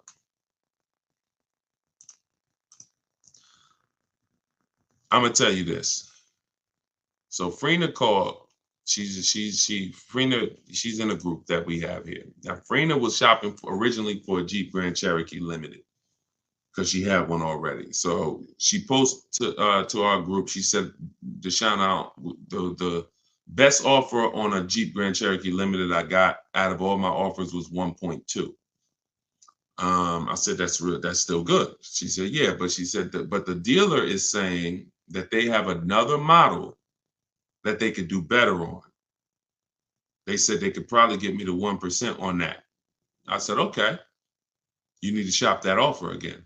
You need to shop, you need to get bids on whatever model they're saying, because what happens if that model has different incentives, a better lease program, and you're just taking them for face value? Just because they're the best on this car doesn't mean they're the best on this other one. She said, okay. So and we do this in minutes. So she got her 5 offers. She got her 5 offers on the new one. She ended up getting the best deal I've seen in 3 years. 0.88% lease. So I don't know for a fact, to answer your question, if they're going to, once they add the taxes and the fees to the deal, I don't know where it's going to be. But here's what I do know. Great deals are not advertised. So deals where dealers are like, I don't really want to do that, it's tight. Like, they didn't love doing that deal for Frina. They just did it because they wanted to move a car. I'm always, especially knowing what we know. See, for you, shopping might be hard. That's why I'm trying to give you the formula and give you the recipe to getting deals online so that you can start getting bids in minutes. Even if you're going to do it manually by phone, it's still better than you just going in and saying, okay, that's what you advertise, give me that. That's just not below market, because anything below market is not, if anyone can get it, it's not below market, it's average.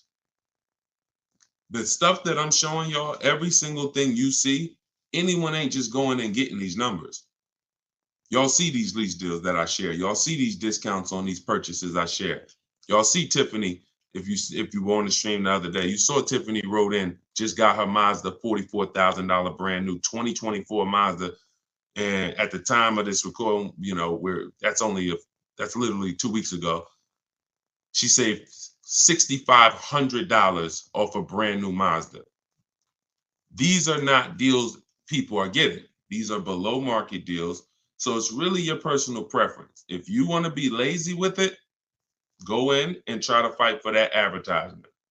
If you want to know for a fact you got the best deal on that particular vehicle, you sit at home and you get bids from at least 5 dealers, because 80% are overpriced. So it's your choice. I'm always doing it. This takes 45 minutes to do. By the time you get home, like whatever car this is, let's just say it's a Toyota Corolla, whatever car it is, by the time he goes, visits the dealer and comes home, I would have done the process to get offers, to get at least 5 offers on that same vehicle. That's how quick this is. Go ahead, Dolan. All right. What's up, Paul? YouTube. Have you ever heard a dealership tell you that you have too many cars when trying to get a loan from a dealership? I currently have 6 cars and they stated I should trade in at least 2 to 3 vehicles. Absolutely. Absolutely. If those cars are attached to your personal credit, then most definitely. The only way that wouldn't matter is if you had those cars in a business credit where it wasn't showing against your personal debt to income.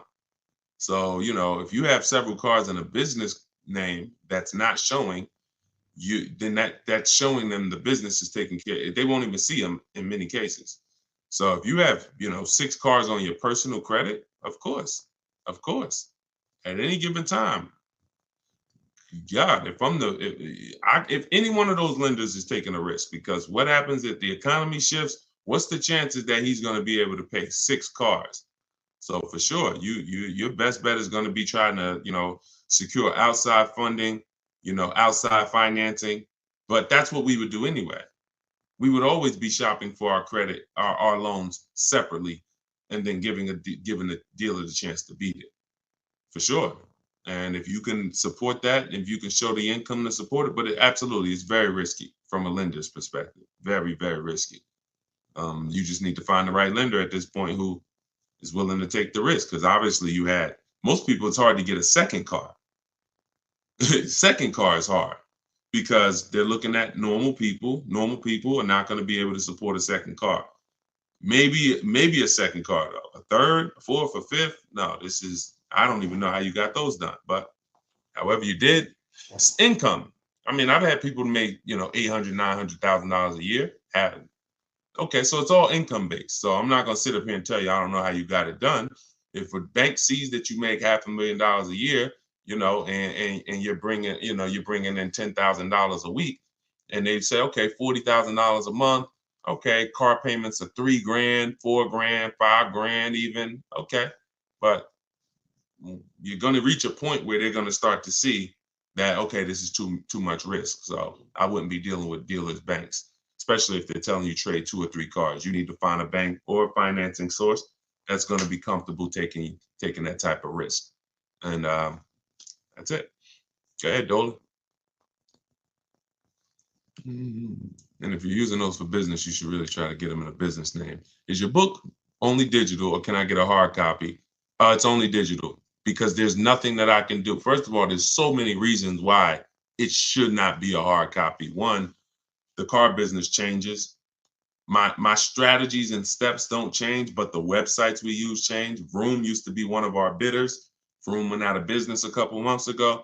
So if you had a physical book that you were reading, you'd be going to Vroom and getting we don't do this anymore. So templates, I link you to templates that you scan, you're copying and pasting. I'm linking you to Google Documents. I'm linking you to videos that's in my video library. There's things that I'm linking you to throughout the book. Plus, you jump from a section, like it's like a warp zone. If anybody ever played Mario, when you get to a part where I'm asking, where the most important question is, how many years are you keeping the next car? If your answer is less than 8, you click a link and you're going to the lease section. If your answer is more, eight or more, then you click this and you're going to the purchase section. So it's an interactive book so that you're not reading. It's no way. I don't want to be a person who's leasing a car. I mean, I don't want to be a person who's purchasing my car and I'm kind of skipping all this information about leasing that's not relevant to me. I don't want to do that because now I'm going to get confused. Okay, is this for me or not? So I had to have links that warp you to certain sections that keep you on track. Wouldn't be possible with a physical book. And again, the updates are probably the most major. Those two reasons are why this book would be horrible as a hard copy. Well, I'd just be coming back every 6 months, every year. I'd have to do volume 1, volume 2, volume 3, because that book you bought last year, it's not relevant anymore because there's so many things that change. When I wrote my first book, 52 Car Buying Questions Smart People Don't Ask, that was 2021. 2021, that was a digital book as well, but the format of it was so rigid. Once things changed, I couldn't change it. I had to totally write a whole nother book. Plus, I wanted to do it step by step.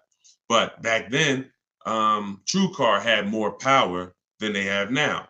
That TrueCar has no power now. So all of these things, the market's changed. So we need to make sure that all the information we're giving is able to be updated. So when you open the book a year from now, it's relevant. And that's because we're updating the main file.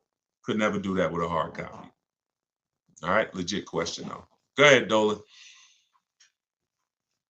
We are live, y'all. I know you don't usually see me live this time of the day, but we decided to do a special live. So whenever you don't see the banner above my head, you're watching a live show. When you see the banner, that means you're watching the rebroadcast because we rebroadcast the shows throughout the week. So that way, if you couldn't catch the whole show or if your friends and family need to see it, you can always point them to the show on any of the 4 platforms. But we are actually live now, so you can type your question.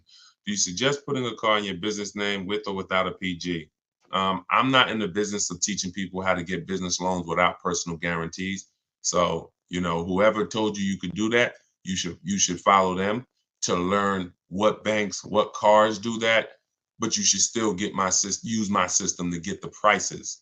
Because one thing I see about these people who buy cars in their business credit, they just overpay like crazy. They walk in and say, "Oh yeah, I want this car right here." They don't know how to get below market deals. Same thing with influencers walking in with checks. Hey, your girl got a G-Wagon. Yo, your boy just got the Range Rover Supercharged autobiography. Man, they walk in and they are getting hit. I don't want to use that word on YouTube. They are getting hurt big time financially on these cars. So I would say, and I say the same thing with people who do Toro or who do who have a rental car business. You need to learn from someone who's going to teach you the business systems. That's the stocking of the inventory. That's the insurances. That's the how to market the business. That's the best practices in the business. But then you need me because we're the best at teaching people how to buy the inventory for the lowest prices. People are overpaying for their inventory because they view it as the business's money. That's ridiculous. Business's money is your money. So, but whether it's a PG or without a PG, get it done. If you sign in PG, I don't see most banks are not going to do that because what you're saying is, here's my business. If something happens and this car is not paid, the business needs to have the assets for you to go after that'll pay the car.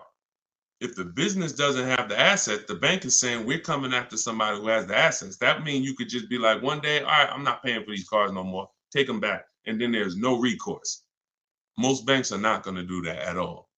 But some will. If some are doing it, just find the people who's teaching you which banks do it and follow them. Okay? It's up to you. I've had plenty of people buy cars in their business name, personal guarantee it, and it doesn't show in their debt to income. And now, very important before we go to the next question, if this is your goal, you need to call the finance manager at the brand. So if you're like, oh, I want a Honda, you need to talk to a finance manager at a Honda dealership and say, if I buy a car in my business name and personal guarantee it, will it show against my personal credit? Because it will with Mercedes as far as 2019. And I learned that the hard way. Me and the customer. It was, I said, the customer was buying cars in their business name, real estate developer, and he came and he got a Mercedes Benz. He put it in his business name with the personal guarantee, and it's still reported on his personal credit.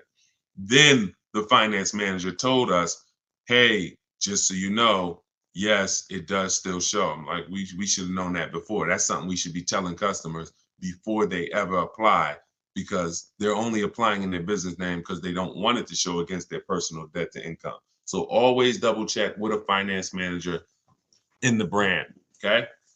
Everything that I learned the hard way, that's what I teach and warn against. So everything, negative equity, leasing, it was all based on mistakes that I saw people making. And I said, okay, how do we get into this? All right, now I need to teach people to do different things. Okay, go ahead, Dolan. Shoot the next one up. All right, keep typing your questions, y'all. TikTok, Arthur, what's going on? Yeah, I don't see a lot of questions on TikTok. What's up? Although y'all are running the likes up, appreciate you tapping the screen. See, well, here's what I say. Every time you hear something you like, every time you're like, oh, that makes sense, just tap the screen. It just runs the likes up and it lets TikTok know we talking big business over here. So I appreciate y'all. Arthur from TikTok said, what's the best way to handle being upside down? Ride it out? That's a good question. Now, that's the third choice. The best way, so what you got to know for those of you who are upside down in your loans, you have cars, do your equity assessment. I talked about the equity assessment at the beginning of the show. Do the equity assessment. Once you see that you're upside down, if your highest offer is 20, but you owe 24, you're upside down. If you could pay the difference, that's the best way. If you could pay the $4,000 outright, that's the best way, because the second option, you're going to have more negative equity than $4,000, because the bidding system is meant to reduce your negative equity by maximizing the price you get for your car. So in order to maximize the price we get for our car, we must get bids. So once we get the bids, we move on and say, okay, I can't pay the difference. Now I have to, I can't even say the word. Who knows the word that I hate using? Starts with a T. We don't do this. Only in these scenarios. Only in these scenarios. Only when you have too much negative equity, you can't pay the difference. You have to do the T word. What is the T word? Anybody know? We might have a bunch of new people on here. They're like, no, Deshone, this is one word we don't do. Okay, nobody? All right. It's trade. It's trade. Yes, just Neil. Yes, exactly. It's trade. Because what I always say is you're not going to get the most money trading anything. If you got a phone, a cell phone, and you want to trade it, you're not getting the most money for it. Putting it on the market and getting offers, that gets you the most money. So when you say, okay, if I would have took the highest offer from the bidders, then I would only have $4,000 negative equity. Most likely when you end up going this route, you're going to have 5 or 6, because you need a dealer who's going to wrap your negative equity into the new deal. So basically what you should be doing is leasing. There's no reason, 99% of the time, the reason you have negative equity is because you buy cars and replace them quick and you don't lease. I could see, if I'm a doctor financially, I'm going to treat your problem, which is what we're doing. Here's what you could do. You could do some antiseptic. You can use this. But here's what's causing the problem. Okay? So once this thing is healed, you need to know, because if you don't know what's causing it, you're going to be back in this situation again. Short-term owners, you don't keep your cars more than 8 years. You take out 5-6 year loan, you trade them in. Doesn't matter. You're losing too much value in the short term, and that's why you have negative equity all the time. So now let's go a little deeper on this option 2 for negative equity, because there's going to be a lot of people who have it. In 2020, and one day I'm gonna play some of the videos that I posted in 2021 and 2022, warning people not to overpay for these cars, and wanting people to use a bidding system so that they would find the best deals. And unfortunately, my voice wasn't loud enough to prevent the tens of thousands of people who are in cars that they overpaid for. So there's going to be a lot of people with negative equity that are looking and saying, okay, Deshone, what do I do now? So first option is what I just told you. That's the best option. You need to have some cash to do that. Second option is, all right, now I'm going to shop for my car. And then I'm going to and this is important. Let me show this for an example, okay? Because some of you, your knee-jerk reaction is going to be to just walk into a dealer, and let me warn against that. So let's use somebody who got a discount. Okay, here we go. Let's use Tiffany's case. Tiffany bought a car that is, pretty common, and she got bids and she saved a ton of money on it. Now let me show you this. So I'm shopping, I'm getting bids. The reason why I'm getting bids is because I need to know the largest discount I can get off the new car that I'm buying, or off the new car I'm about to lease, because this is going to be what allows me to transfer my negative equity over to the new car. So she saved $6,500. The reason why this part gets tricky for those of you who have a lot of negative equity, like, over $5,000, $7,000, really over $5,000 of negative equity. It gets tricky because the banks have something called a loan to value ratio. So if you look at where it says our deal MSRP 44,820, and those of you on TikTok, you'll watch it on the replay or you could jump over to YouTube. It's up to you. But the bank is only going to lend about 20% above that number. If you have great credit, maybe 25% above the 44,820. So if you're looking at a car like that, 44,820 is the sticker price. The bank's only going to lend $8,900 more than this. Now, this applies to people who are trying to do no money down deals. You got to realize taxes go on top, fees go on top, probably $1,000 in fees, documentation fee and motor vehicle fees. So between taxes and fees on this vehicle, that's probably another $4,500.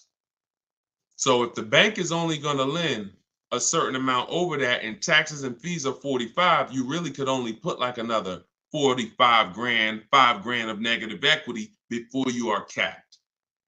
That's why I said, coincidentally, works out perfectly. On a vehicle like this, you can only roll over about $5,000 of negative equity before you're going to blow out the bank's loan to value ratios, and they're going to say, oh, we can't approve that. We need you to put money down. So, but if you use the bidding system and you saved all the money that she saved, look at where your loan to value ratios is. Her starting price is 38. So literally she can slap. Remember, the bank's going to lend 49 on that $44,000 vehicle. The bank's going to lend 49. That means she could have put 10 grand. She could have put, $7,000, $8,000 of negative equity because the discount she got. So the discount you get affects how your overall deal. If you didn't get a discount because you don't know how to shop, and then you're trying to throw negative equity, now you're stuck, or now you got to put money down.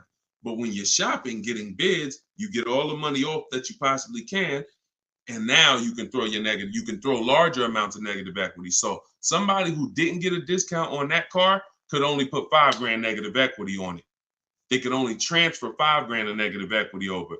Somebody who got the discount Tiffany got, they can slap $10,000 of negative equity on top. So that's what you need to know. You are always going to get bids. If you need to replace negative equity, you're always going to get your bid. If you're using my way, you're only going to get bids. You're not going to ever accept a deal without at least 5 offers. But when you start getting your 5 offers, for those of you who have negative equity, you're going to see it makes it a lot easier for you to transfer your negative equity over and still do a no money down lease. Because God forbid, if you put tons of money down on a lease and it gets totaled, you lose that money.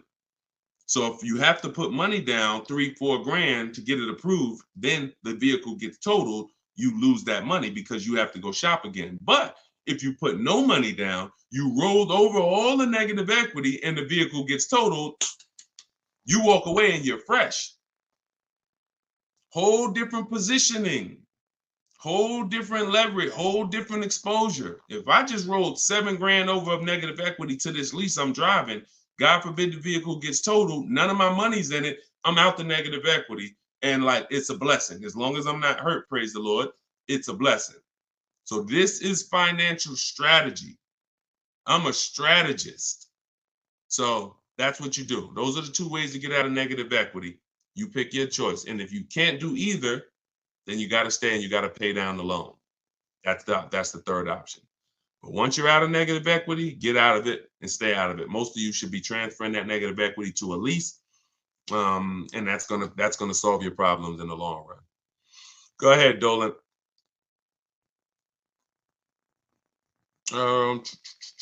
Okay, Andrew on Facebook. What do you think? A trade-in of a car almost the exact same price of the car you want to buy. Listen, we don't trade. You're using curse words on here, man. If I came in your house right now, any valuable object, and I wanted to make you a trade for it, you're not getting the most for it. So that's just what we do. We get bids. We get bids. We're not in the business of wondering, could we have gotten more? When you do trades, when you do this old style shopping, which is, think about this. I'm about to say something and it's gonna be a gut punch. You're shopping like it's 1990. Let that sink in. Everything y'all hear me talking about is new age, right? Stuff you never heard before. Now, I've been in the car business for 14 years. I've been educating people on car shopping from home for 3 years straight. Before that, I ran my own brokerage called Cars from Home, where I did this for people. And then I found that we can help more people teaching them how to fish. So this is something that we've been mastering since really 2015. I haven't been in a dealership to make a deal since 2015. My last deal was when I worked at Mercedes and I bought a used Mercedes when I was there. Forgot about that car. Phenomenal car. Got totaled. But that was the last deal. Every deal I've made for the last 10 years, and I've had 2 Infiniti leases. I've had a Jeep Grand Cherokee lease, and I've had the Infiniti truck that we bought. All been online, below market deals using my own system, using what I'm teaching you. Everything is new. All you hear on these streams is new. Wow, I never heard that before. Oh, that's brand new. Ooh, I like that. But everything you're talking about doing is 1990. Go in, trade for cars, walk into a dealership, negotiate back and forth. If you're looking and saying, I'm doing the same things to buy my cars that people were doing 30 years ago, you should tell yourself, no wonder I ain't getting below market deals. No wonder I'm leaving hoping that I did all right. Oh, man, you think we could have got more money for the trade? Yeah, I know I should have tried to hit them more. I could have got another 1,500, but you know what, man, let's just, that's buyer's remorse. That's buyer's remorse. This stuff that you accept as normal, buyer's remorse. That is not what we do. So we don't trade, we get bids, we separate our transactions. Who we sell our car to is different than who we buy our car from. That's different than who we getting our loan from. We bid out these transactions using online resources, and we do this stuff in 60 minutes. So while you're there, before you even come back, one trip to the dealership, you've been there 4 hours, I'm here and we're talking to 20 dealers and we're getting thousands of dollars off while you could be potentially talking to an 80% dealer who's overpriced. Some of you know 80% of dealers are overpriced. Whenever you hear me say an 80% dealer, that means when you walk down the street or you drive down the road, if there's 10 dealers on the block, 80% of them are overpriced. 20% of them are great, but you don't know who's who. So if you go into an 80% dealer and he takes off $4,000 and you think you won, his price was so high to begin with that $4,000 he gave you, you lost. See, if I start $6,000 high and then I take off $4,000, you lost. If I start $2,000 high and take off $4,000, you lost. If I start at the normal price and take off $4,000 and beat my competition, you won. So this is what we do. It's a science from shopping from home. That's why the book is called Cars from Home. 7 steps to saving time, money, and avoiding dealerships. Go ahead, Dolan. And then bring in Lakina. I see Lakenya on YouTube. Bring her in after Robert. Instagram. Y'all keep typing your questions. We are live. We'll do No, I don't do DMs, my olive branch. Thank God we got 2 million followers. There's no way. And none of this stuff is uncommon. See, a lot of times you think your situation is uncommon. Like there's nothing. I've been in this business since 2006. There's nothing I haven't seen. People are, oh, but I got a special situation. No, you don't. It's special to you. It's special to you. There's 100,000 other people in that situation, which means I've already planned for it. Unless you're a one-off situation where there's not 100,000 other people in this country in the same situation as you, it's already been planned for. I've seen thousands of transactions over the years, so I can plan for everything. So there's no way functionally, logistically, that I can be in DMs giving people repetitive advice. When I make the information available, you just go get it. You want to get on the stream and try to get it? God bless you. You want to get my book and try to get it? God bless you. You want to go to my masterclass, link in my bio, and attend my masterclass and find out what you've been doing wrong? God bless you. You want to watch my social media videos that I put out every day? God bless you. You just get it. But that's what we do. All right, Robert, Facebook. What is the best way to look for a particular new car instead of going through each dealer's websites in various cities? To look for a particular new car, I'm going on a dealer's website. I'm going to 25 Mazda dealers' websites. I'm telling them what I want through the contact tab, and then I'm going to see who has a vehicle. That's the fastest way possible. That step in our process takes 20 minutes.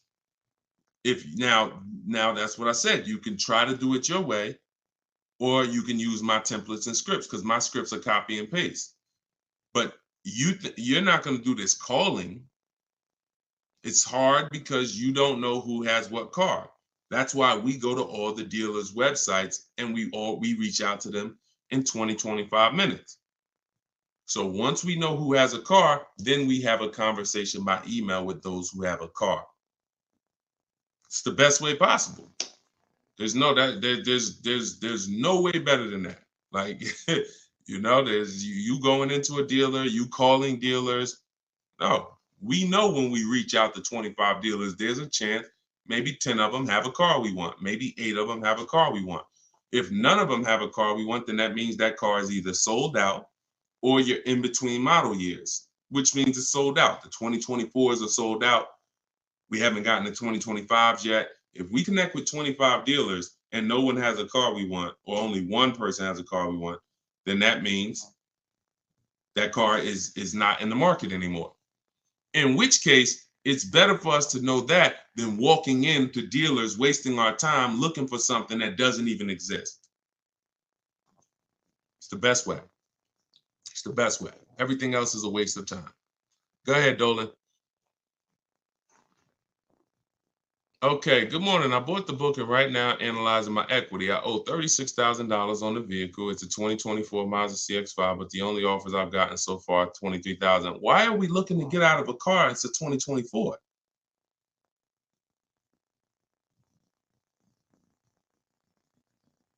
Manual appraisal to see if I get a better deal. My question is, because there's such a big difference in equity, why are we trying to get out of a car that's a brand new car that just came out? I wonder if I should keep the vehicle for 8 years. Okay, wait. Okay, so you bought it. So you bought the vehicle. My question is, because there's such a big difference in equity, I wonder if I should keep the vehicle for 8 years. What do you think? My goal is to go into a lease. Okay, because I know I'm paying too much for a truck. I don't plan on keeping it. All right. Thank you for that. So it makes sense. Bought a car. should be leasing, paying too much for it because you bought it. $40-something thousand Mazda CX-5. You owe $36,000 on it. All right. Now that makes sense. Because I always tell people, if you've had a car for a couple years and you're thinking, some people say, Deshone, I know I'm not an 8-year person. I'm breaking the 8-year rule. Should I go into a lease now? And my answer to them is always yes, because there's no benefit in you waiting. There's no benefit in you waiting to, pay off the car and then go lease. But this is a case where this vehicle is extremely new. And then you realize, okay, I shouldn't have bought it. I should have leased it. So what you're at the mercy at right now is the equity position, because y'all know what this means, right? Depreciation. This is your vehicle right now. So the minute you drove off the lot, you lost 20%. So if that vehicle was a market value of $40,000 and then you drove off the lot, you lost, now it's worth 34. Now it's worth 38, whatever it's worth. The point is, you lost a huge amount of value. So you're trying to, that's the biggest value that you can lose in a vehicle. Is a brand new vehicle. A year later, it's worth 20% less. So trying to replace it in that time is going to be extremely hard. Now, what I would tell you is, you didn't overpay. You just purchased your car. And you might have overpaid too. I'm not going to say you didn't overpay. So the key is, you could put your deal on the right. You could have a wrong structure for your life, which is you purchased when you should have leased, and you could overpay. Now, what we need to do is see what can we do at this particular point. You can only see where's your break even, or do you want to transfer with negative equity, or do you want to wait until you're at a break even and then transfer into a lease? The soon as you could do that, the better. And I'm going to tell you something. I had a close friend of mine. He's actually a business partner of mine. And he came into the system and he learned my system, and he had a Kia Telluride. Wasn't going to use it, but we're doing some business together. He's a banker, and we're about to build this banking application. So what happens, his Kia Telluride gets totaled. His wife has an accident. His Kia Telluride gets totaled. He didn't know about leasing either. He didn't know about the 8-year rule either. So he said, Deshone, so I'm going to use this bidding system that you create. I'm going to use the system, because why not? But what I found is, I'm not an 8-year person, so I'm going to go for a lease. I said, okay. Getting the same vehicle, Kia Telluride. Hits me last week. We go out to dinner. He's like, so I'm picking up my Telluride, and then we'll go out to dinner afterwards. He said, I got him under $500 a month. It was like $479 on a Kia Telluride that I was just paying $800 for a month. I said, well, congratulations, man. He says, man, listen, it's just deal structure. So he's driving the same vehicle. In fact, he got a brand new one. And that's the revelation that most people are going to make. And that's really the big revelation, because the amount of money you're going to save is just going to be amazing. But you have to see at this point now, when does that make sense? Because I just bought this vehicle. It lost a ton of value naturally, because that's what it does. Depreciation has set in. I would do my equity assessment and keep doing it. I do it probably once every 6 months, once every year, and see, you're paying $623 a month for it. Yeah. You could lease that same vehicle. I mean, think about this. And I'm just telling you so you can have a target. If you go right now and you transfer, okay, so let's just say a phenomenal offer on that, because, Tiffany got a Mazda. She got a Mazda. Now, she didn't lease it, she bought it, but she got $6,000 off the vehicle, $6,500. Let's just say that $43,000 vehicle, let's just say she could lease that for like, $425 a month. We don't know what her best offer would have been if she leased it. But if it's $4-something a month, then you overpaid because deal structure. And, if you put money down, that's more money that you overpaid. So you have to now have a goal and say, all right, this is a correction of a mistake. If the damage is done, Just understand that the damage is done. Wrong deal structure is it's done. So all you can do from here is say, all right, I know what my next goal is. I'm going to move from this vehicle to my next vehicle in a lease, and I'm going to do it when it financially makes sense to do. That's all you could do. It's a purchase. You didn't necessarily sell. You're not paying $623 because you necessarily got a bad deal. You're paying $623 because you bought a brand new car. So you should just focus on, all right, do your equity assessment every 6 months, enjoy the car. It's not going to be forever. Hopefully in the next 12 months, 18 months, the equity position levels out where you can make a move from the car. And if you put a little money down, it'll help you. But think about that. Think about this, y'all. Real scenario.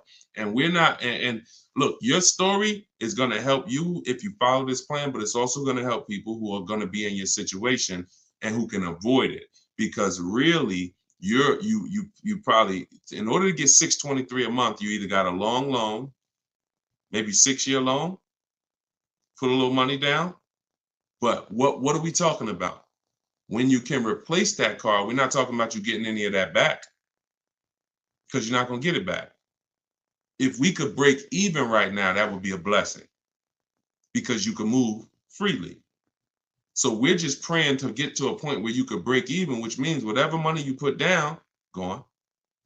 Whatever the $600 something you're escaping to go into the lower lease payment, gone.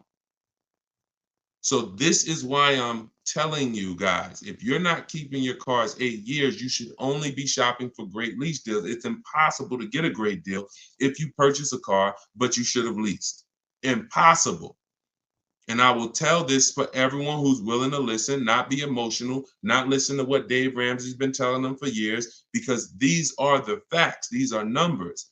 And I put this advice up against anyone in the world. Numbers are numbers. I love numbers. So here's what you do, LaKenya. Don't beat yourself up. Enjoy your new car. You could afford it, but you just know, future-wise, I'm going to be getting great lease deals, and I'm going to take the strategizing in it and the shopping for cars and understanding financial literacy with cars extremely serious, because I'm never going to repeat this again. Let it be an anchor to you to never go out here winging the process again, because this is your money. So the info is available. Run your equity assessment. When it makes sense to transfer it over, shop for your next car, get bids so that you can save all the money you need to save, and then go into a lease. That's all we could do. That's all we could do. I will shout from the hills, y'all. People say you only talk about leasing. They don't listen. 8-year plus people, no. We should be buying. If that's the most important question, how many years are we keeping the car? 8 years? We're going to buy it, because we're going to outlive the depreciation. We know depreciation looks like this. It's the unseen expense. These are the first couple years, and then it levels out like this to where my car is not losing value. Okay, good. No money down, 72 months. Good. All right. There you go. Then just do what I said. At least you didn't lose any money. It's just the overpayment is going to be for the purchase. You probably got a good price on the car. Just make sure that you run the equity assessment. You'll be fine. You'll be fine. And in the long run, you'll be fine. You're fine now. You could afford it. You just want to go into another car. Like I said, my man just did the same thing. My partner just did. He didn't know. See, if you didn't know, then it's just in the back of your mind. But he knows now. I was driving a Kia Telluride paying almost $800 a month. Now I'm in the same Kia Telluride paying under $500. Under $500. My payment is $479 or whatever it was. Same exact car. There's people pulling up next to him in the same car, but because they were told purchase your cars, don't lease, they're paying $300-400 more per month than he is. Just so they can say, oh, we purchased. Meanwhile, they're going to trade it in 3, 4, 5 years and do it all over again. Now, if they were keeping that Telluride, if they said we purchased this and we're going to drive this till the wheels fall off, we're going to have this in our household 10 years. One day we come out, it has 200,000 miles on it. It doesn't start. It's 12 years old. That's when we get rid of it. Then that's when you purchase. 8 years, 10 years, 12 years, you outlive the depreciation. You dodge this bullet. You don't replace your cars when it's dropping in value like this. And that's how you win. Long-term ownership. If you're not going for long-term ownership, then you should be shopping for great lease deals. That's the plan. That's the structure. Everything I taught from the stream on this stream is in my new book. It's called Cars from Home, 7 Steps to Saving Time, Money, and Avoiding Dealerships. It's not just the science of deal structure and proper deal structure. It's the science of car shopping from home and making dealers and banks bid for your business instead of negotiating. So all of you who are, if you don't like negotiating, if you don't like not understanding car deals, you will love this because it's going to work and empower you. You become the prize. People should be trying to win your business. You shouldn't be in one dealership or two dealerships trying to talk them into selling you a car and doing you the honor of selling you a car. You should be sitting at home and letting banks and dealers come to you and win your business. We're the prize in this. So our strategies and our systems reflect that. We are the prize. And the 20% of dealers and the 20% of banks that do the best deals, they don't mind competing. They don't mind showing us that, yes, you are the prize. And here's what I'm going to do for you. I'm going to beat all my competition's prices just to show you that I really do want your business. Thank you. Those are the people we do business with.